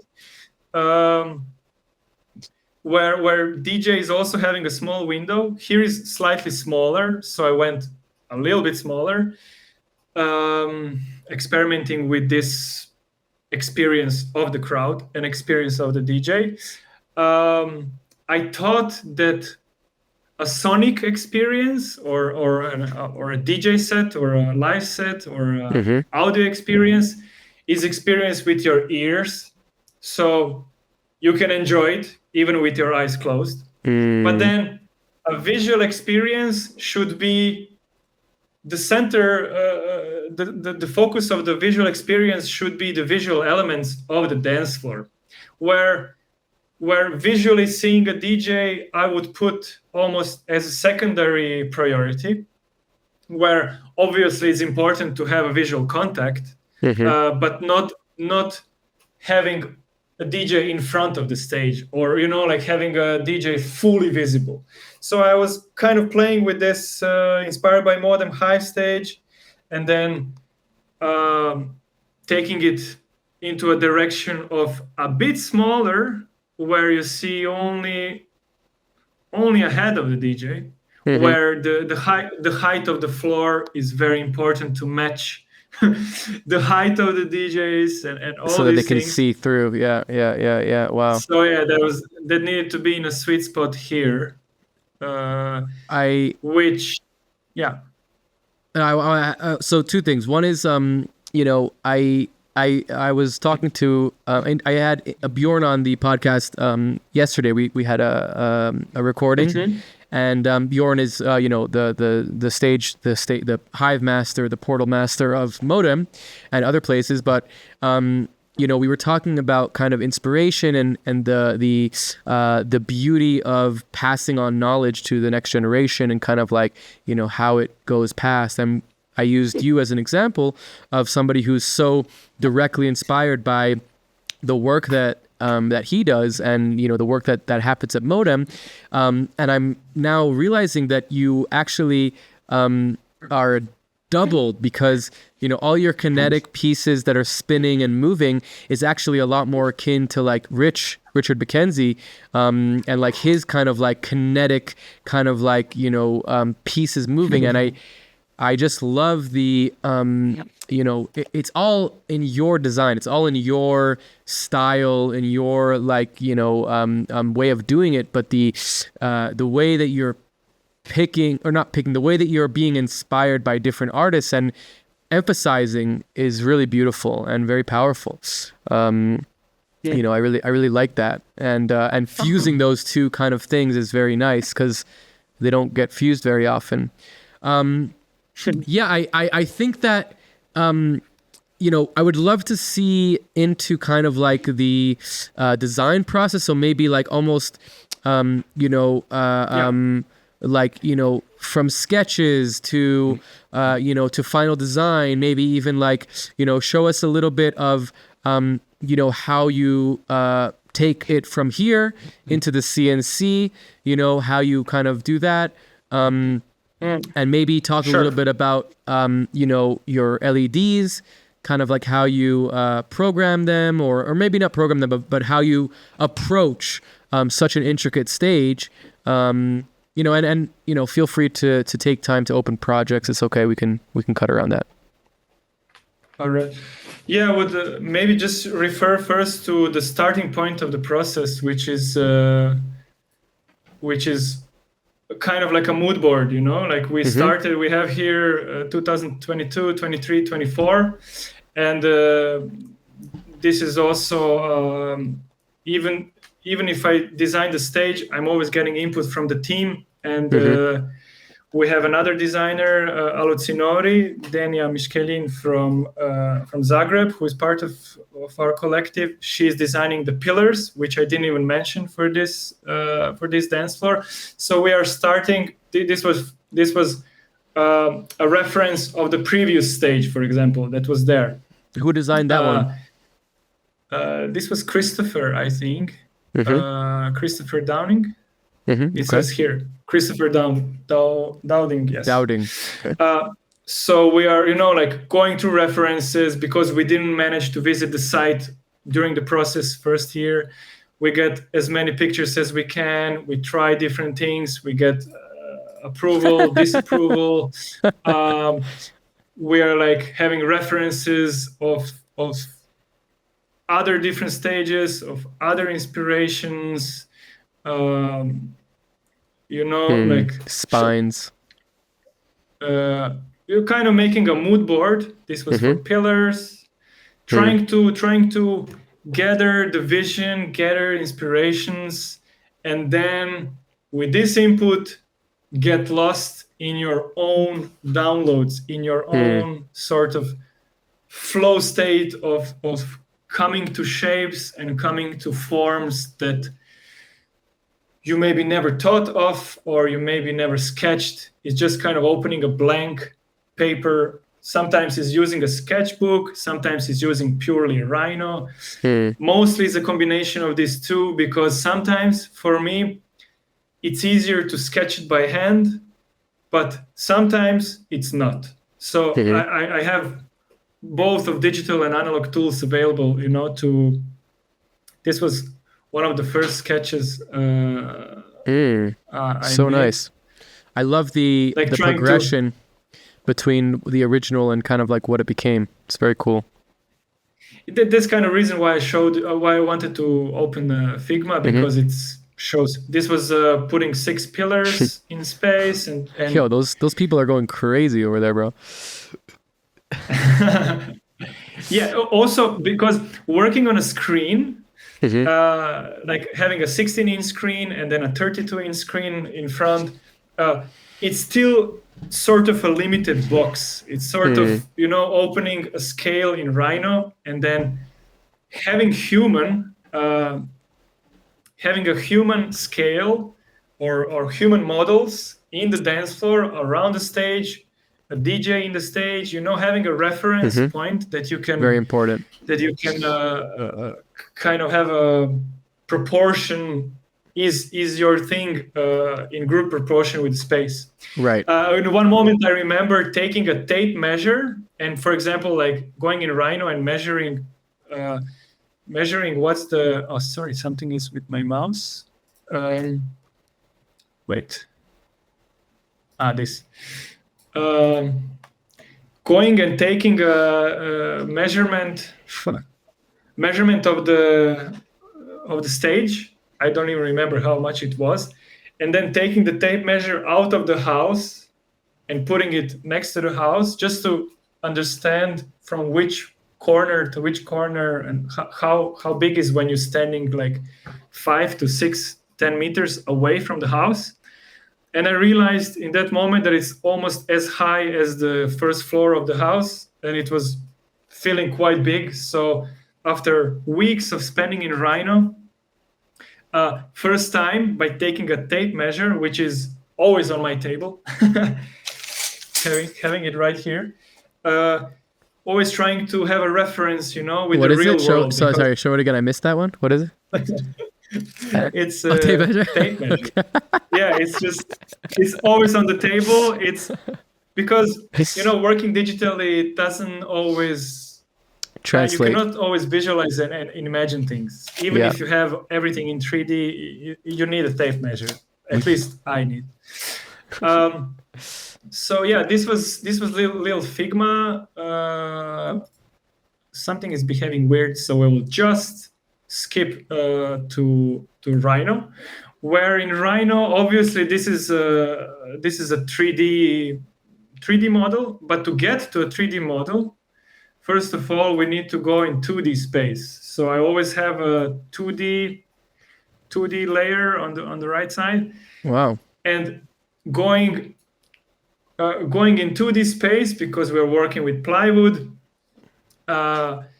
trying to first go from kind of guidelines. Like currently this is a finished thing, but I think somewhere I must have guidelines, for example. Oh yeah, look at this, for example.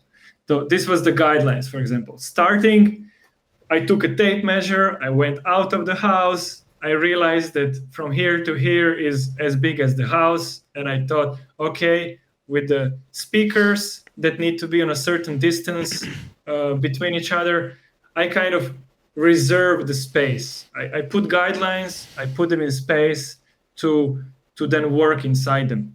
And then, for example, this is kind of matching inside. Interesting. I put some axes, and so on. And then obviously you need to have, for working with the CNC machine, you need to organize your layers in a way that you have an outside cut, you have an inside cut, and you have an engraving. Engraving, yeah. Are you doing? So you need. Is this all CNC or is it any of it laser? This stage was all CNC because this is what the festival has in their workshop in Gotcha. Ghent in Belgium. Gotcha. But for example, in Modem, both. Production, we use both, yeah. Yeah. And there is advantage and disadvantage to both. It depends what you want to achieve, and So here, sometimes it gets confusing. What is, which element is in which plane, which element is bigger and it's behind, which element is in the front. So I try to color code them. During my process, colors look much different than now. This is a finished thing. During the process, I would maybe use completely different color palette just to distinguish which element, for example, now it's all grouped. Maybe we just ungroup. For example, this is one element. It's a bigger element behind. Wait, do we have inside cuts? No, we don't. Okay, anyways. We will extrude this one just for reference. And then you don't see it because it's maybe confusing with all these lines. We have another element on top, which is this element. So it's two pieces, basically. And then on top, there is another one. So three. Currently it's hard to see because they're on top of each other, but I will try to move them a bit like this. And then this one. Even the Rhino can get confused what you are selecting when you are. So now this was just a quick extrusion. Yeah. You can already tell a difference. Which element is where, right. Which element is in the back. I call them parents if they're in the back, and I call them children if they're in the front. Nice. It's kind of from programming. From programming. Yeah. So I love it. And when you have them all like this, you don't see it unless you really remember. So I'm kind of working in this way because my engravings from the piece behind, they connect with the piece in the front.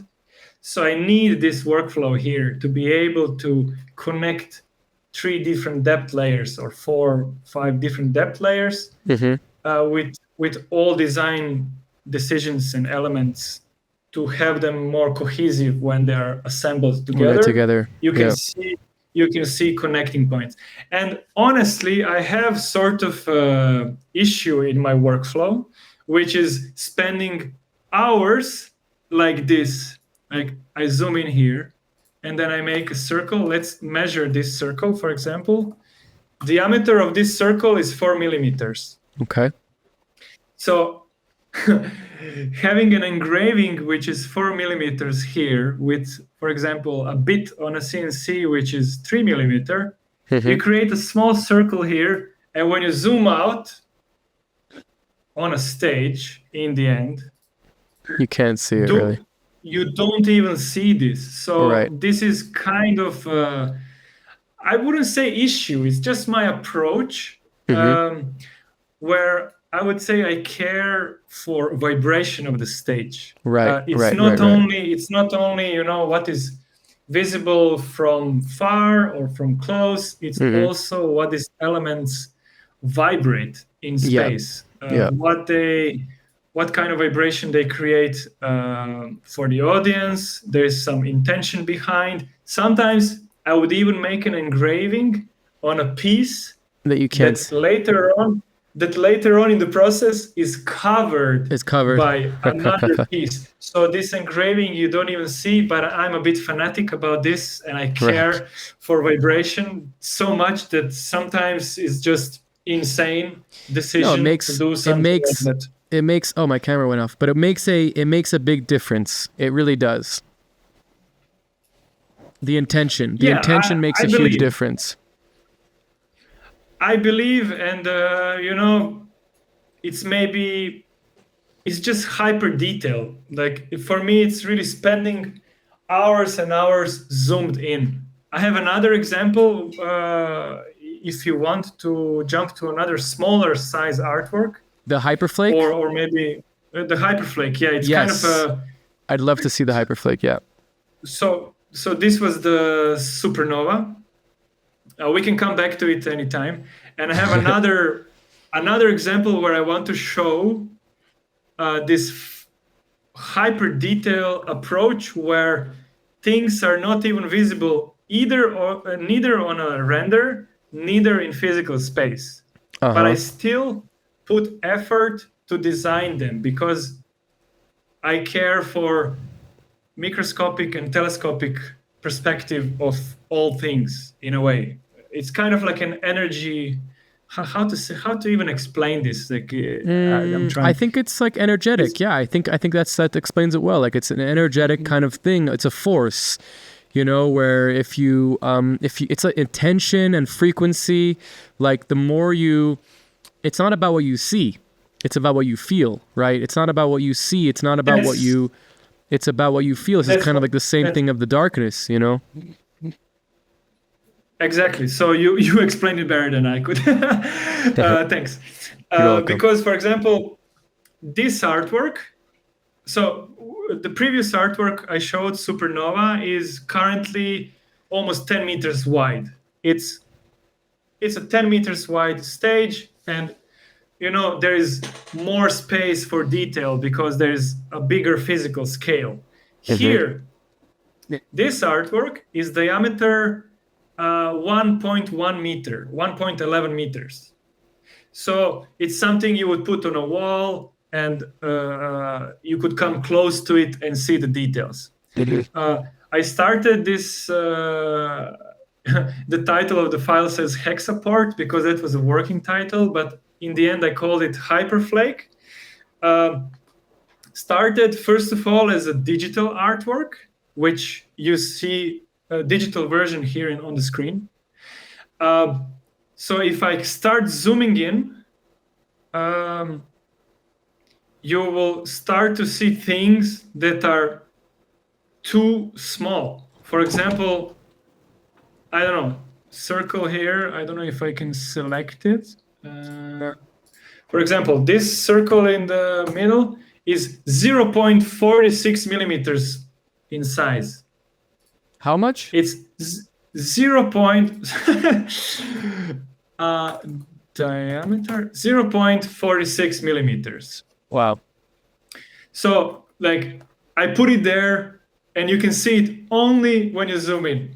If you zoom out, look at this, if you're observing the full artwork, you don't see it.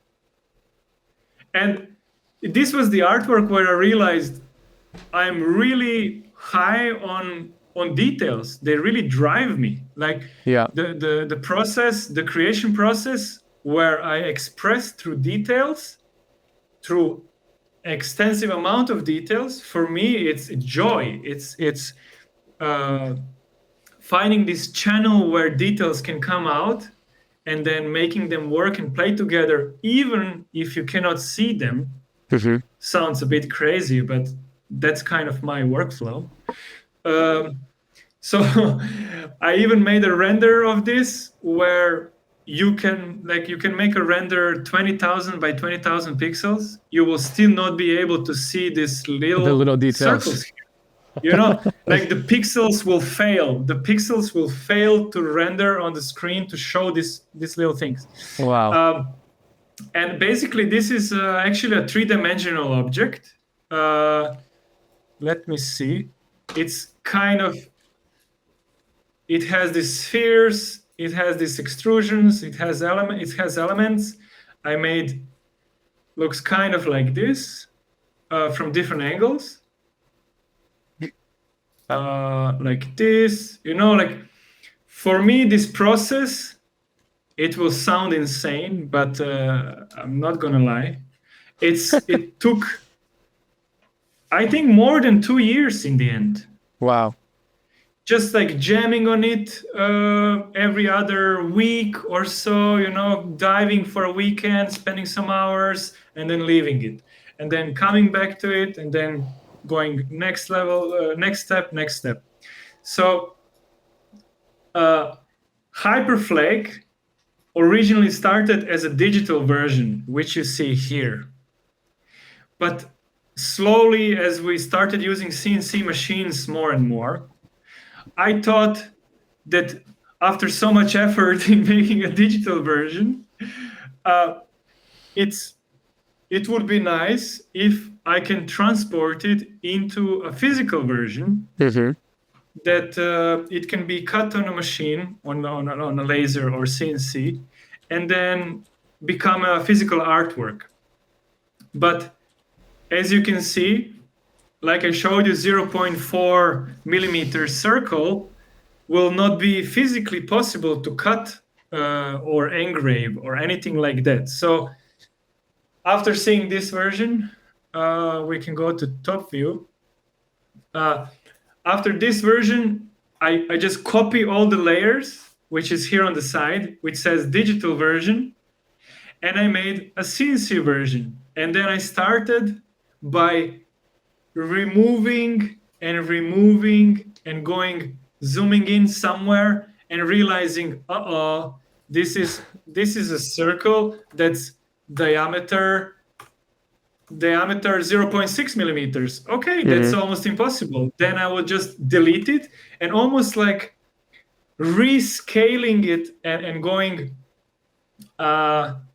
going from scratch, but with a template. I kind of approach it like that in this case. Interesting. So maybe I can switch digital version off. So remember what you see and what I showed you. And this is a CNC version of it, which somewhat looks the same, but quite a few things changed in a way. Mm-hmm. This is still 1.11 meters in size, because the digital version was built in Rhino, so it's all in millimeters. That's how you set it up. And now we can go and look from a different angle. And you can see from a more flat, it became this. It became multi-layered. Wow. A multi-layered. So the complexity went higher on the layers, but complexity went lower on the amount of engraving details, let's say. I don't know if it works with the same way. Super cool. So yeah. So I try to work with the same vision, because for me, Hyperflake is almost like how to say, like an energy device which takes energy from 6 different directions. They enter through elements, and then they go towards the center, and in the center something happens with the energy. It gets either amplified or transformed or whatever, and then it gets channeled either in another axis, another direction, or back to the same where it came from. So It's almost like it's a vortex, I don't know. or a Ouroboros, or like a torus field, where it's kind of like just kind of feeding itself in and out and in and out. Let's see if and an interesting thing for this process is that let's go top view, because for a digital version we created, first of all, a template which has multiple layers, which maybe not all are switched on. So there's the axis, diagonal, out. So Dania from our team and me decided to share a template that we both create an artwork where we are using the same template, but we are free-flowing inside the template in our own unique ways. Actually, it's not so visible because of the contrast of the screen share. Of the screen? Let me fix it. Because there is a hidden, maybe now a bit better. Oh, I can change. There we go. Wait, I see. Yeah, it's a flower of life. Oh, I changed the color. Wait, is this in the actual engraving or just in the image? No. So how I like to approach the creation of artworks like this based on sacred geometry is I use sacred geometry in the grid. I create the grid like this, I find how to call it, like points of interest. The points, yeah. Like some key points, and then I build on top of it, and then in the end you don't see. There was a scaling. Sorry, there was some scaling happening here, but still, for example, this point is matching here. There is, so then when you switch off the template, this geometry is, in theory, I guess in practice as well, sacred geometry. It's vibrating. It's like vibrating this thing, kind of hidden in the shapes, hidden in the flow of the artwork, which was the whole intention. And then Dania created with the same template, so same grid in the background, where we had the same size of the artwork, but I don't know if I have it. Give me a sec. Hyperflake. Hyperflake. Hyperflake.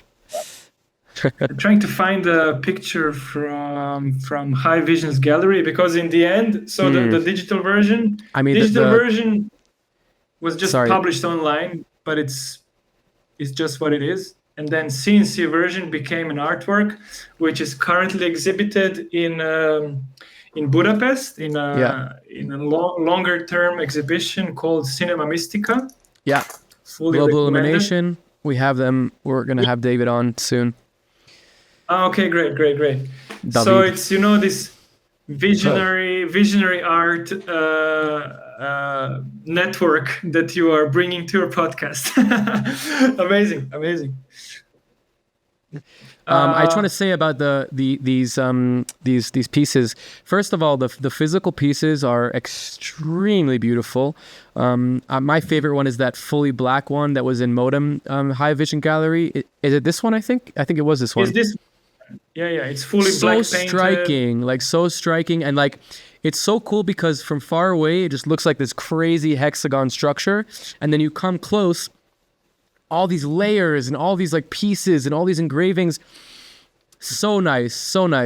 And you're leaving out a really important part, that the digital pieces were actually they were generative NFTs, and you would be able to, if I'm not mistaken, right? You would be able to, there was like a bunch of different pieces. It was a different artwork.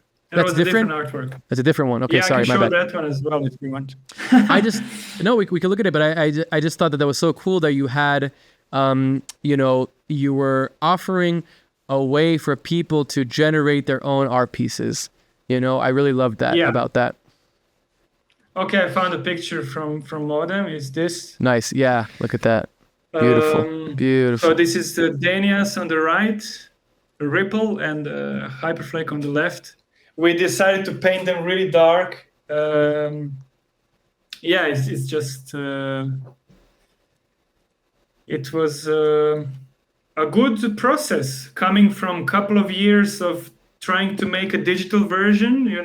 Really for me in the art creation process, I wanted to point out that it's not really a rushed thing. For me, right. I don't really care what's a trend. I don't really care what's the timeline, what's the social media asking with all this pressure of needing to create certain things.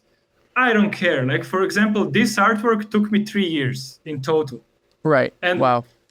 And the next one will take shorter because, you already have the process. I was not in a rush. I really took time, really went deep in how I see every single shape in this, And then until last year, I used to be, still working on it, but this thing about perfectionism. Like perfectionism takes me to crazy places where sometimes things take lots of time to be finished. especially when it's a personal artwork like this. There's no client, it's just your expression, so you will work on it as long as you want. Nobody's pushing you. So here it was mainly perfectionism that took time, you know. It takes time to... Maybe we could talk about that for a second. Like, you know, what is perfectionism? How do you utilize it? Because it's an energy, right? Perfectionism is an energy that you can either jump into or jump out of, and there is a fine balance for it. You know, maybe can you tell us a little bit about how you find that fine balance? Yeah, I maybe sharing that last year I just decided I'm gonna start making friends with perfectionism and letting perfectionism go on holidays because it started to freak me out. You can maybe ask some people who were working with me or just basically teams or members of teams which were experiencing moments where perfectionism is taken to an extent where it could become unproductive or pushing things too much, that things take so much time. So just realizing that, trying to be, you know, honest and realistic and acknowledging and looking with honest eyes, I just realized, okay, this is all good. It creates maybe different artworks, but in the end of the day, it's too much. So things changed for better, I must say. For example, Supernova last year, Supernova this year, the project I shared before. I remember first year, it took me a long time to decide on certain things. Luckily, there was a pandemic, so I had plenty of time. But since last 2 years, there is a certain amount of time available to create an artwork because it's commissioned by a festival. You have a deadline. You need to deliver certain things in a certain amount of time. So making friends and sending perfectionism on holidays really helped, I must say. It was really a conscious decision. So that means in a practical way that sometimes I would decide to put a screw on a stage exactly here, so it's fitting in the circle and it's kind of incorporated. But if you zoom out on a big stage, or on the other one that I was showing, if you zoom out on this stage, nobody see this screw, you know? So I started to relax more about these small micro details, measuring everything in a millimeter. It's too much. It's just overdoing it. I think it comes from, like I said before, spending time in this digital version, spending time zoomed in, and like everything had to be in its own place, and everything kind of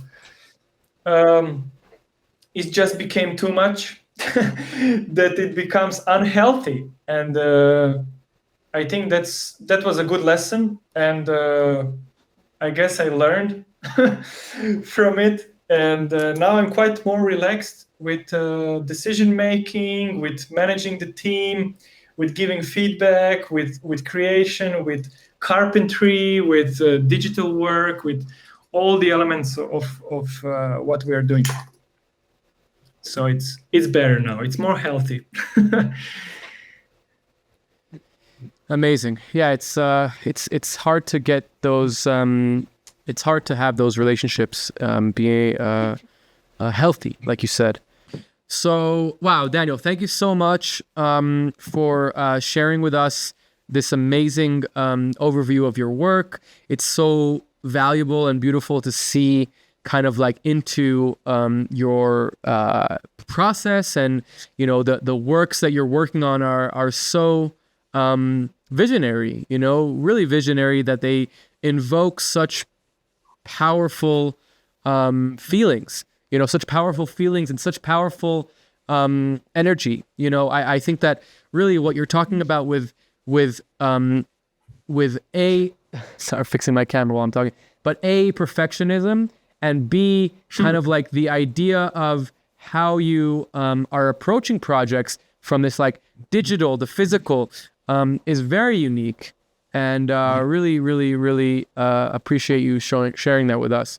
So I want to kind of talk about a little bit more about kind of like the concept of light magic and how that interacts and creates a safe space at a dance floor.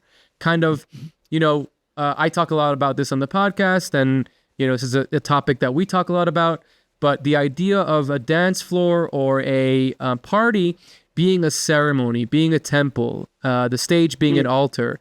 I actually had Diego. Oh, there you are. I actually had. Yeah, I'm trying to make one light from the other screen. I actually had Diego on here as well, and we were reminiscing about the ceremony that we did in Hararit,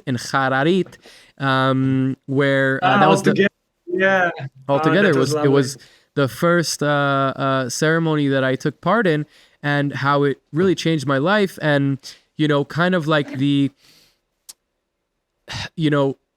retrospect, I realized that the dance floor and the feelings of the dance floor is the same thing as a ceremony. After I had done a ceremony, this is kind of like what was very obvious to me. So yeah, I mean, we can please like take it away, like just kind of express to us a little bit about how you feel about the sacred space of a dance floor, and how what we do in light magic in kind of like this intention is a very big part of it. Yeah, I'm quite sure different people perceive dance floors differently, which that's okay, like for some people it's just having fun, for some people is just dancing, which is a ceremony on its own.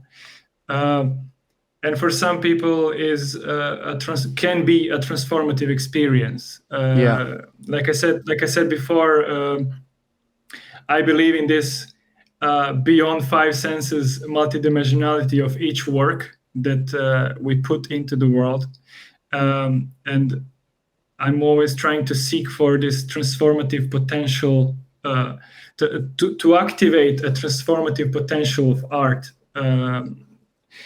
And in that context, for me, creating dance floors, it's almost as creating dance temples.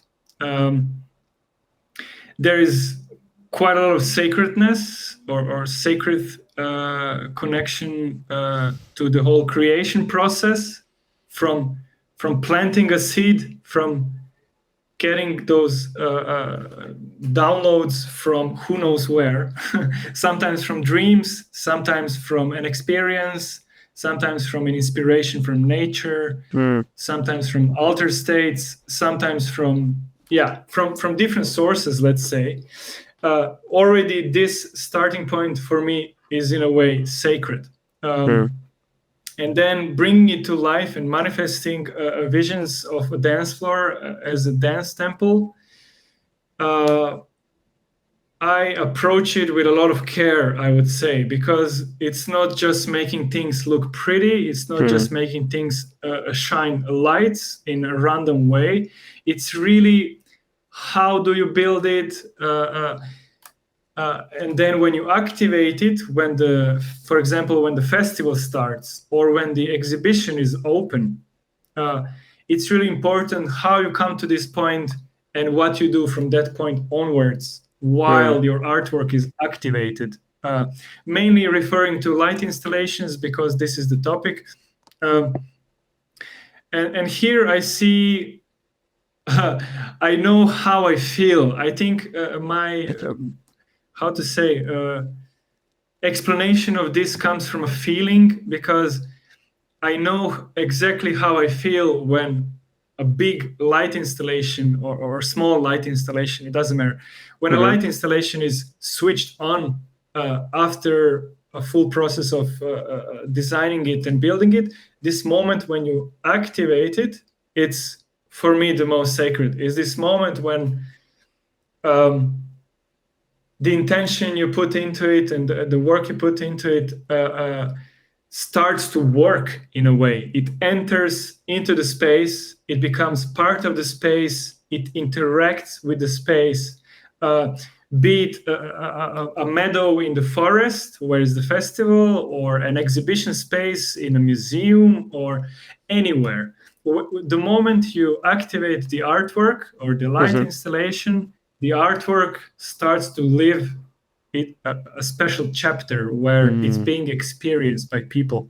And here I try to always take a few steps back and look a bit on the zoomed out perspective, because I spend a lot of time zoomed in. I try to zoom out and see the context and see how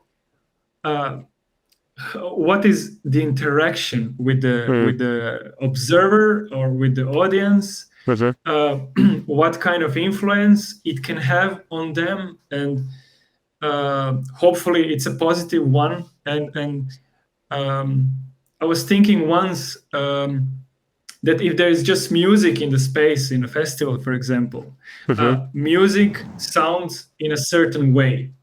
But if next to the music there is a full visual experience, a full kinetic light installation, and all the other visual elements, the music sounds different. Right. Because our senses and our being is perceiving more things at the same time, and if they're played in a cohesion, in a synchronicity with each other, like these different elements, be it sound or visual elements in this case, or body sensations of cold when the sun goes down, or like how is the floor feeling? How is it muddy? Was it raining yesterday, or is grass? Or all these elements together create a dance floor experience. And as I said earlier, for some people it can be just fun thing. They are having a moment when they are just relaxing and spending good time with their friends or meeting new people or whatever.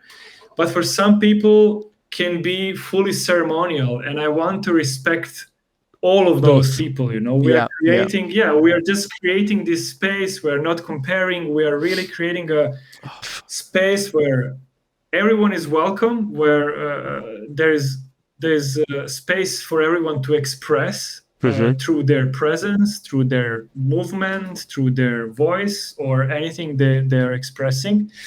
So intention for me for creating dance floors is creating a safe space for that.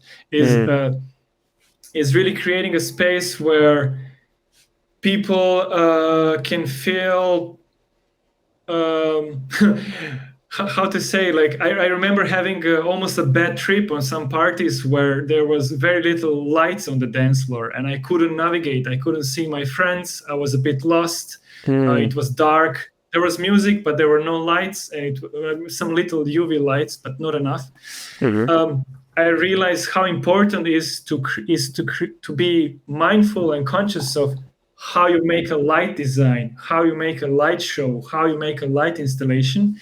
That you create it in a way that it's by nature creating a space that is safe, that is welcoming, that people who are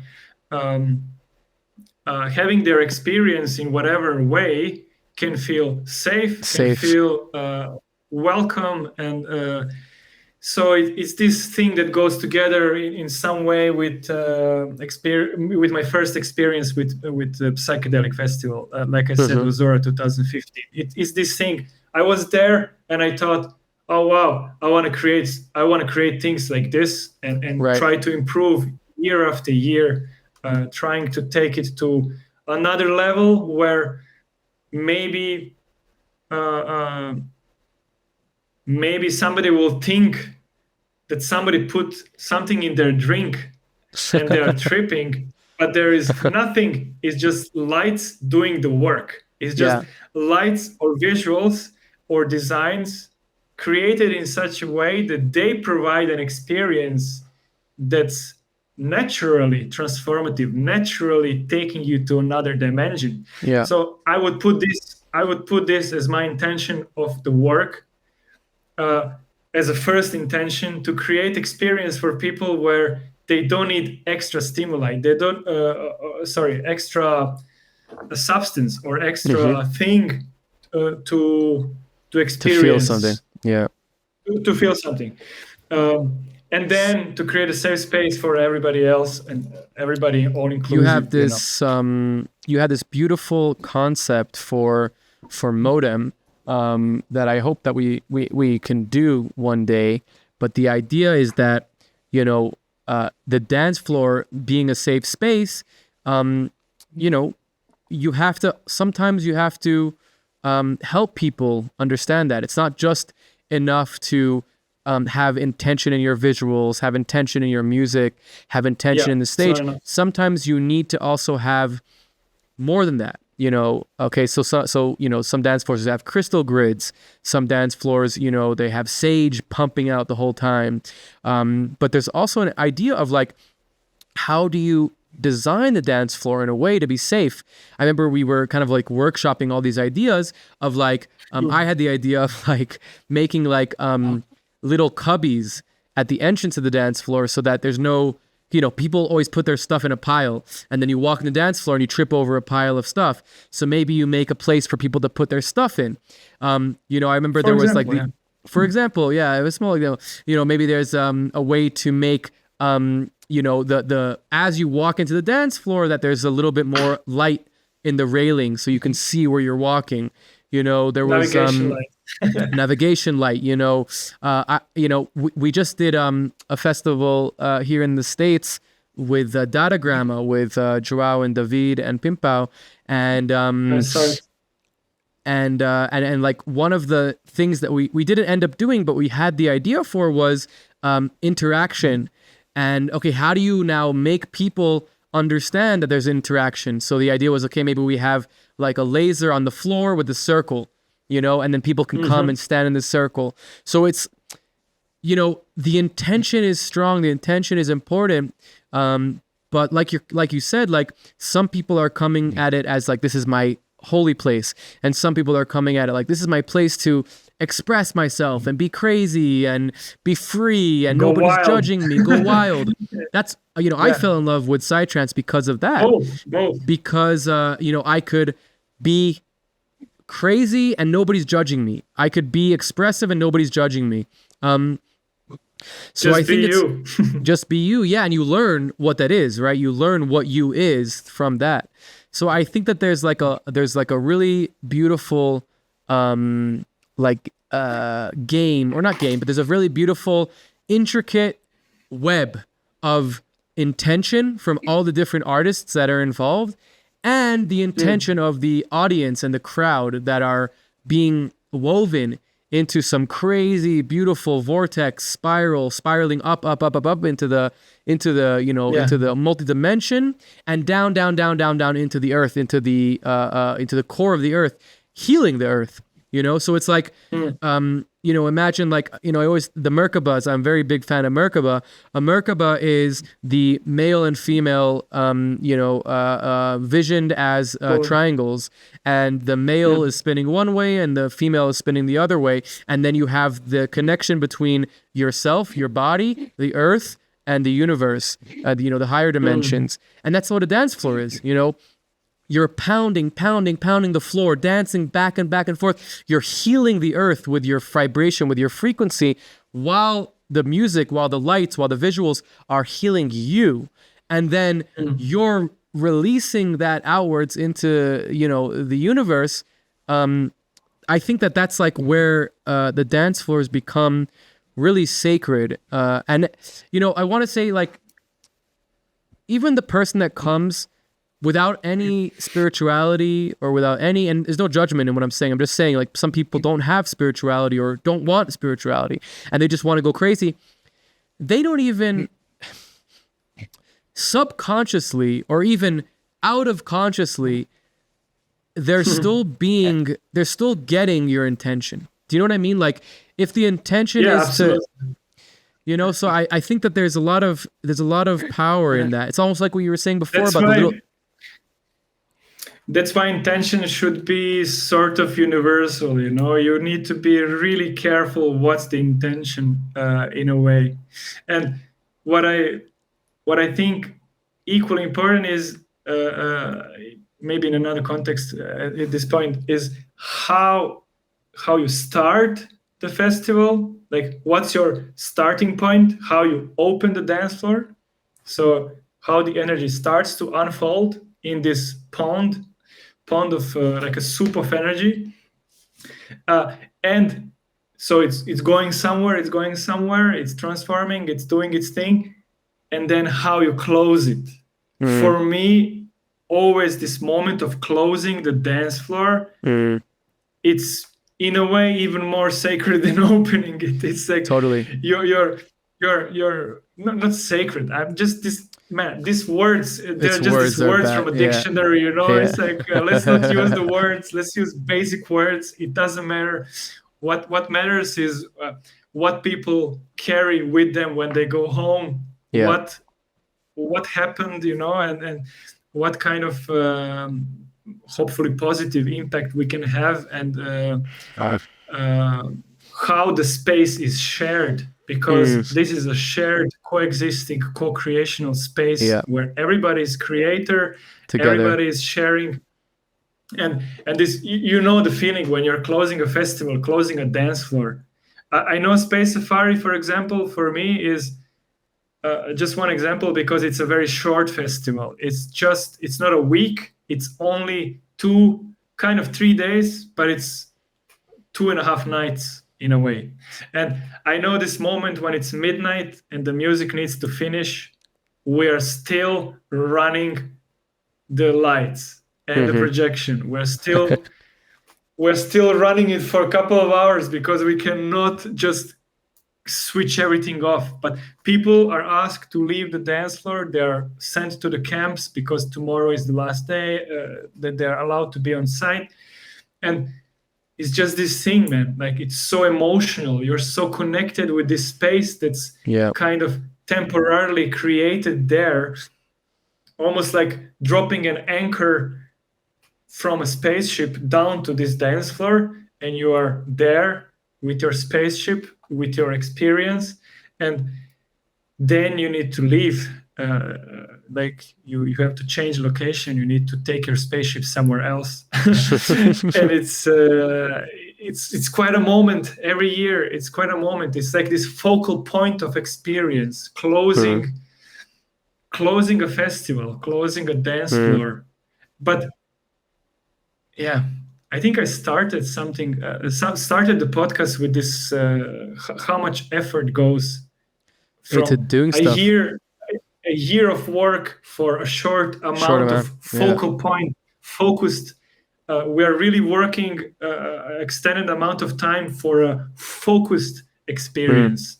In the end, the result is this focused experience. It's focused experience. Yeah, it's like out of time, right? It's not bound in time. Like, the festival is 3 days, but it could feel like an eternity. It could feel like a whole lifetime. You can get knowledge of a whole lifetime. Bjorn said something really interesting where, he was having this problem of like, he's putting all this energy and effort into building a stage, and then you never use the stage again. And then next year's a new stage, and next year's a new stage. And like what the beauty of like Modem and Tommy, shout out to Tommy, the founder of Modem, that they could see this vision of like, hey, let's start with something small and every year build it, and eventually get to the hive, and this is what you're doing also in Space Safari. But it's like, it's so potent for it's less potent for like me as a visual artist, because my things are very ephemeral. Like my visuals, they work and stop when I turn the projector on and off. You know what I mean? Like, and that's kind of the beauty of it. And like, I approach my art as like, because I work in real time, because I work in generative, anytime I build a patch, I use it every time, again and again and again, and I build upon it. It's not a loop or a visual You that I'm take going to it use deeper, you once, take it or deeper to you experience. take it deeper and you make it more and more. And that's such a potent thing for artists, that the ephemeralness can be very powerful, right? It can be powerful to put a lot of effort into something that's very small for a short amount of time. But I think that at some point you get to a point where you're like, no, I want to build something small that I can build and build and build and build and build. I don't know if you remember, but at Shankra, that I think there was 2018 Shankra, we were there together. I don't know if you remember, but like the last night, me and Rich and you, and I don't know if Tass was there. Oh no, Matthew was there as well. We went and we sat and we got some food in the morning, and we just sat and talked about like the future of like the dance floor, like with VR headsets. Do you remember like VR headsets? And like Matthew was like, yeah, we'd go get the VR headset and we put it on and we get the downloads from the thing. And Rich is like, yeah, and we flash the lights and we have little things. And everybody had like these like crazy ideas, Do this every year on every festival, Yeah, all the it's so time. It's fun. like trying to constantly push the boundaries of what's possible with the current technology and current workflows and current, I would say even financial resources, because in the end is a reality check. Like if we would have infinite resources, we would already create a bunch of those crazy ideas. But we need to be realistic. We need to, take it down to the earth at the end of the day. And it's just exciting moment. I think it's almost hard to follow. It's almost hard to follow the tech. Like what is the new LED screen that you can bend it and fold it, and you can have it transparent. If you flip a switch, it can be a hologram or not, and holofans or whatnot. It's like a lot of tech that it's a bit. We need a project that can financially support provide itself. it, support it. So it's always this barrier. But as I said earlier, I'm not really in a rush to create these visions or create these ideas. It's really I trust the flow, trust the process, and always trusting that whatever needs to come in a certain given moment of a journey will come, and it's there for a good reason. So I'm sure year after year, it's almost like a bandwidth. Like creators, we have a bandwidth that this year we have this much bandwidth, and we can download this much and manifest this much. And then next year we have a fresh new bandwidth. We can take it another step forward. And it's just amazing that we are doing this full time. It's just all year we're focused on this. It's a bit insane. It's a bit insane. World is going in some weird directions for politics, for climate change, for all these things. We mentioned activism before. So our work might not seem that important in some way because we are working for festivals, we are making fun things, we are, but still I find it almost as a life purpose. I feel it. I got this purpose awakened at Modem because in the Hive dance floor, I really felt this, why I'm here. Yeah. And so, people can judge, we can judge, people can judge. It's maybe there we can do other things in life. We can contribute to the world in many different ways. But creating dance floors and creating light installations and creating experiences, some of us chose to do this and some of us found purpose in this. So I really want to, respect this and acknowledge this and celebrate this and download future dance floors. I think we are more than capable of repurposing technology as well, because, some technology we are using or some tools we are using, they're not necessarily made for the context we're using them for. But I think shown by the examples, we can transform things and repurpose things, and really, it's just a journey. It's just a journey, unfolding steps of trying to make better experiences and better spaces, providing these spaces to people. So I hope we are doing enough contribution, and future dance floors we can try and envision and trying to imagine now. How do you see them? Maybe you can answer as well.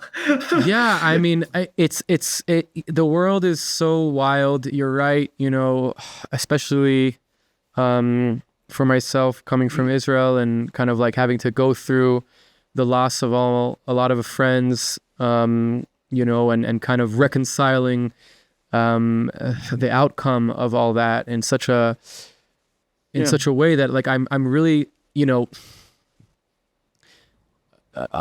Nova Festival was an extremely dark, dark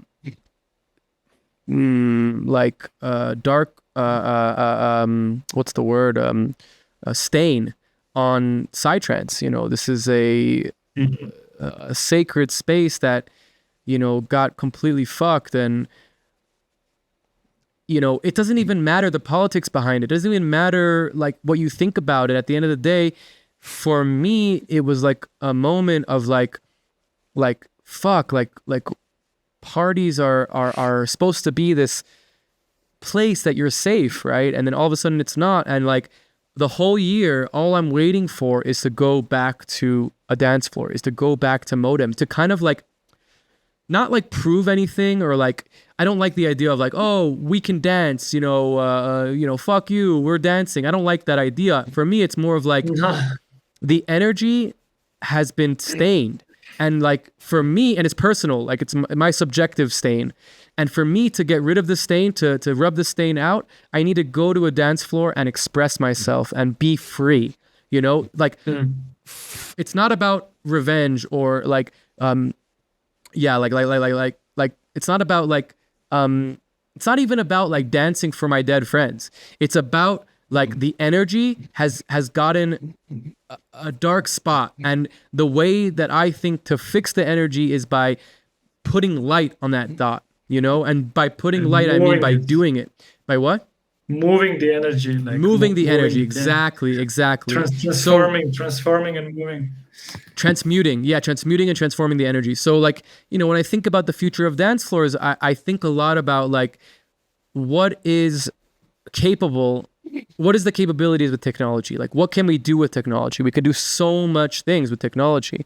I really think that like the ideas that you had last year, Modem, and kind of like all the ideas we spoke about with like infusing the psy-care aspect of a festival into the dance floor, I feel like that's the future. Like utilizing psychology, utilizing what we know about structural psychology, like how you move people in a certain direction, how you get people to stand here and stand there and be here and be here. Like how do we infuse the amazing knowledge that we know from psy-care, from psychedelic care, from psychedelic psychology's care into the dance floor, like symbols, different types of ways of focusing people's attention to different things and different ideas. I think that if we take those things and then fuse it with technology, then I think that that's like really where we can go to the next level, the next stage of, human interaction and togetherness, Yeah. That was a little bit of all over the place, but It's fine. I just I really want there to be, because I haven't gotten to the point where, well, I should say like before the pandemic, I was very jaded with parties. Not with festivals in Europe, but parties in general. Like just, I was doing like maybe 200 parties a year, every weekend, with Dorian. Like it was fun and like I was learning a lot and I was getting really good. And, but I got like annoyed with parties. I was like, oh, this is so boring. Like parties, people are just getting drunk and like whatever. And then I would go to Europe in the summer and I would get like, wow, this is like, next level. Like people are so happy and the level of production and art is so big. And I feel like now in my career, like I'm at a point where that's almost like a plateau, from year to year. Like I'm evolving with my art and I'm like evolving with my abilities, but a lot of things are staying the same. Like the stages are beautiful and every year they're better and interesting, but they're still a stage, a portal, and the dance floors are getting more and more intricate and there's more and more design and stuff, but it's still just a dance floor. I feel like I'm getting to a point where I want to do something outside of, like, inside of the dance floor, but outside of what's available now. You know what I mean? Like, I don't know what it is. I don't know what it is. We'll have to manifest it this year at Modem and really, download it. But I think that there's something. I think it will in some way involve interaction that the audience can actually participate in the dance floor during the activation of the dance floor. Yeah. That would be one thing. Okay, so another thing. Another spatial experience. A more spatial experience. Another thing that we were trying to do, in that festival with Datagramma was we have a LiDAR scanner and you just scan the crowd, right? And like the points are very abstract. Like you can't necessarily see like shapes, but you get the movement. You get the energy of like the people and the movement. So I think like that could be super cool. Like Eric Mincer, he was on the podcast. He's an amazing designer, artist, super high level technical person. He does for a band called Pretty Lights. They do, he has like 10 connects around the band, and then he makes a point cloud of the band, and then he can fly through the point cloud as visuals, So like, imagine this, but on the dance floor with all the people in the dance floor, like the visuals are the people, But these are. Do you remember the thermal camera that this videographer had in Ozora in a treehouse? The thermal camera? No, I don't remember. Maybe it was not that same year you were there, but anyways, it was just a thermal camera recording and showing a live temperature of each body. That's yeah. I do remember, but it wasn't on the visuals. It was just like, no, it was for the after movie or something. For the after movie, yeah. Nice to see because some people were colder, some people were more warm. Yeah. And you could look down. Some people were without a t-shirt, some people were with hoodies. So it was in the night, and it's this kind of things. I think getting input from the crowd. I imagine future where crowd is the dance floor, where even crowd is powering the dance floor through kinetic energy, through steps, through dance, where the floor. The floor is engineered in a way that is powering the batteries, the generator, or whatever. For sure. And full spatial experience. For me, like last few years, I've been really exploring spatial experience. I've been pushing it in Space Safari, in Modem, and everywhere I work. Whenever we have creative meetings, we need to make it spatial. So it's really about because stereo image and visuals in the front has been many years ago, like how it started. Now, how I feel, it's more about having experience wherever you look, wherever you turn, wherever you go. It's this fully immersive surround thing, inside, outside, on top of you, under you, everywhere. You are like in another dimension. Totally. So I think this could be the future. It depends if it's indoor experience or outdoor experience. There's different challenges, but it just depends how quickly we can manifest this. I think funnily enough, I have tomorrow I'm interviewing Theron, the guy who invented synesthesia. The program synesthesia. And a big project of his that I'm trying, that I've always wanted to experience is the HoloLens, where you have on the dance floor you have a AR glasses, and the visuals are not just on the stage; they're all around in AR.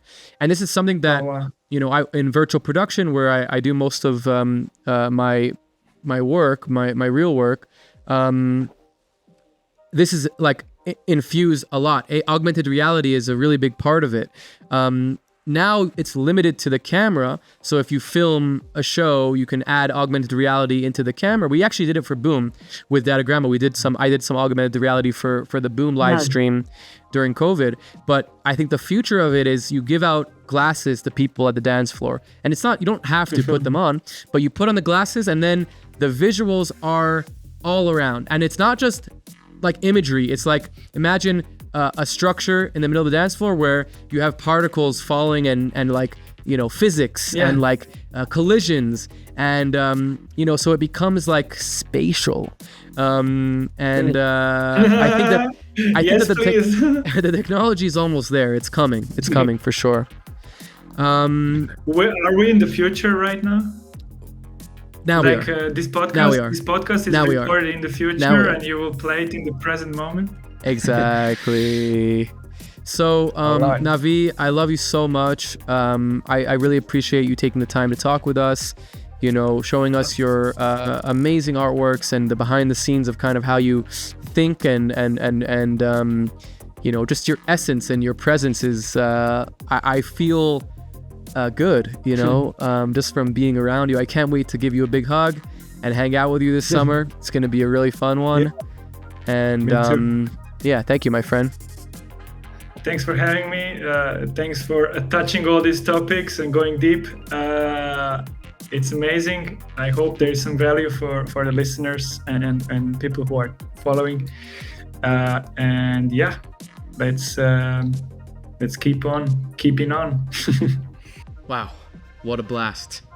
Daniel is such a sweet and kind, authentic person, maybe alien, and I'm really happy that we had him on. Thank you so much for coming on, Danny. I love you so much. Big thank you to Manismash for the intro and outro music. Next week, we have an artificial intelligence on. See you next week. Now that we're finished with the we can play some music.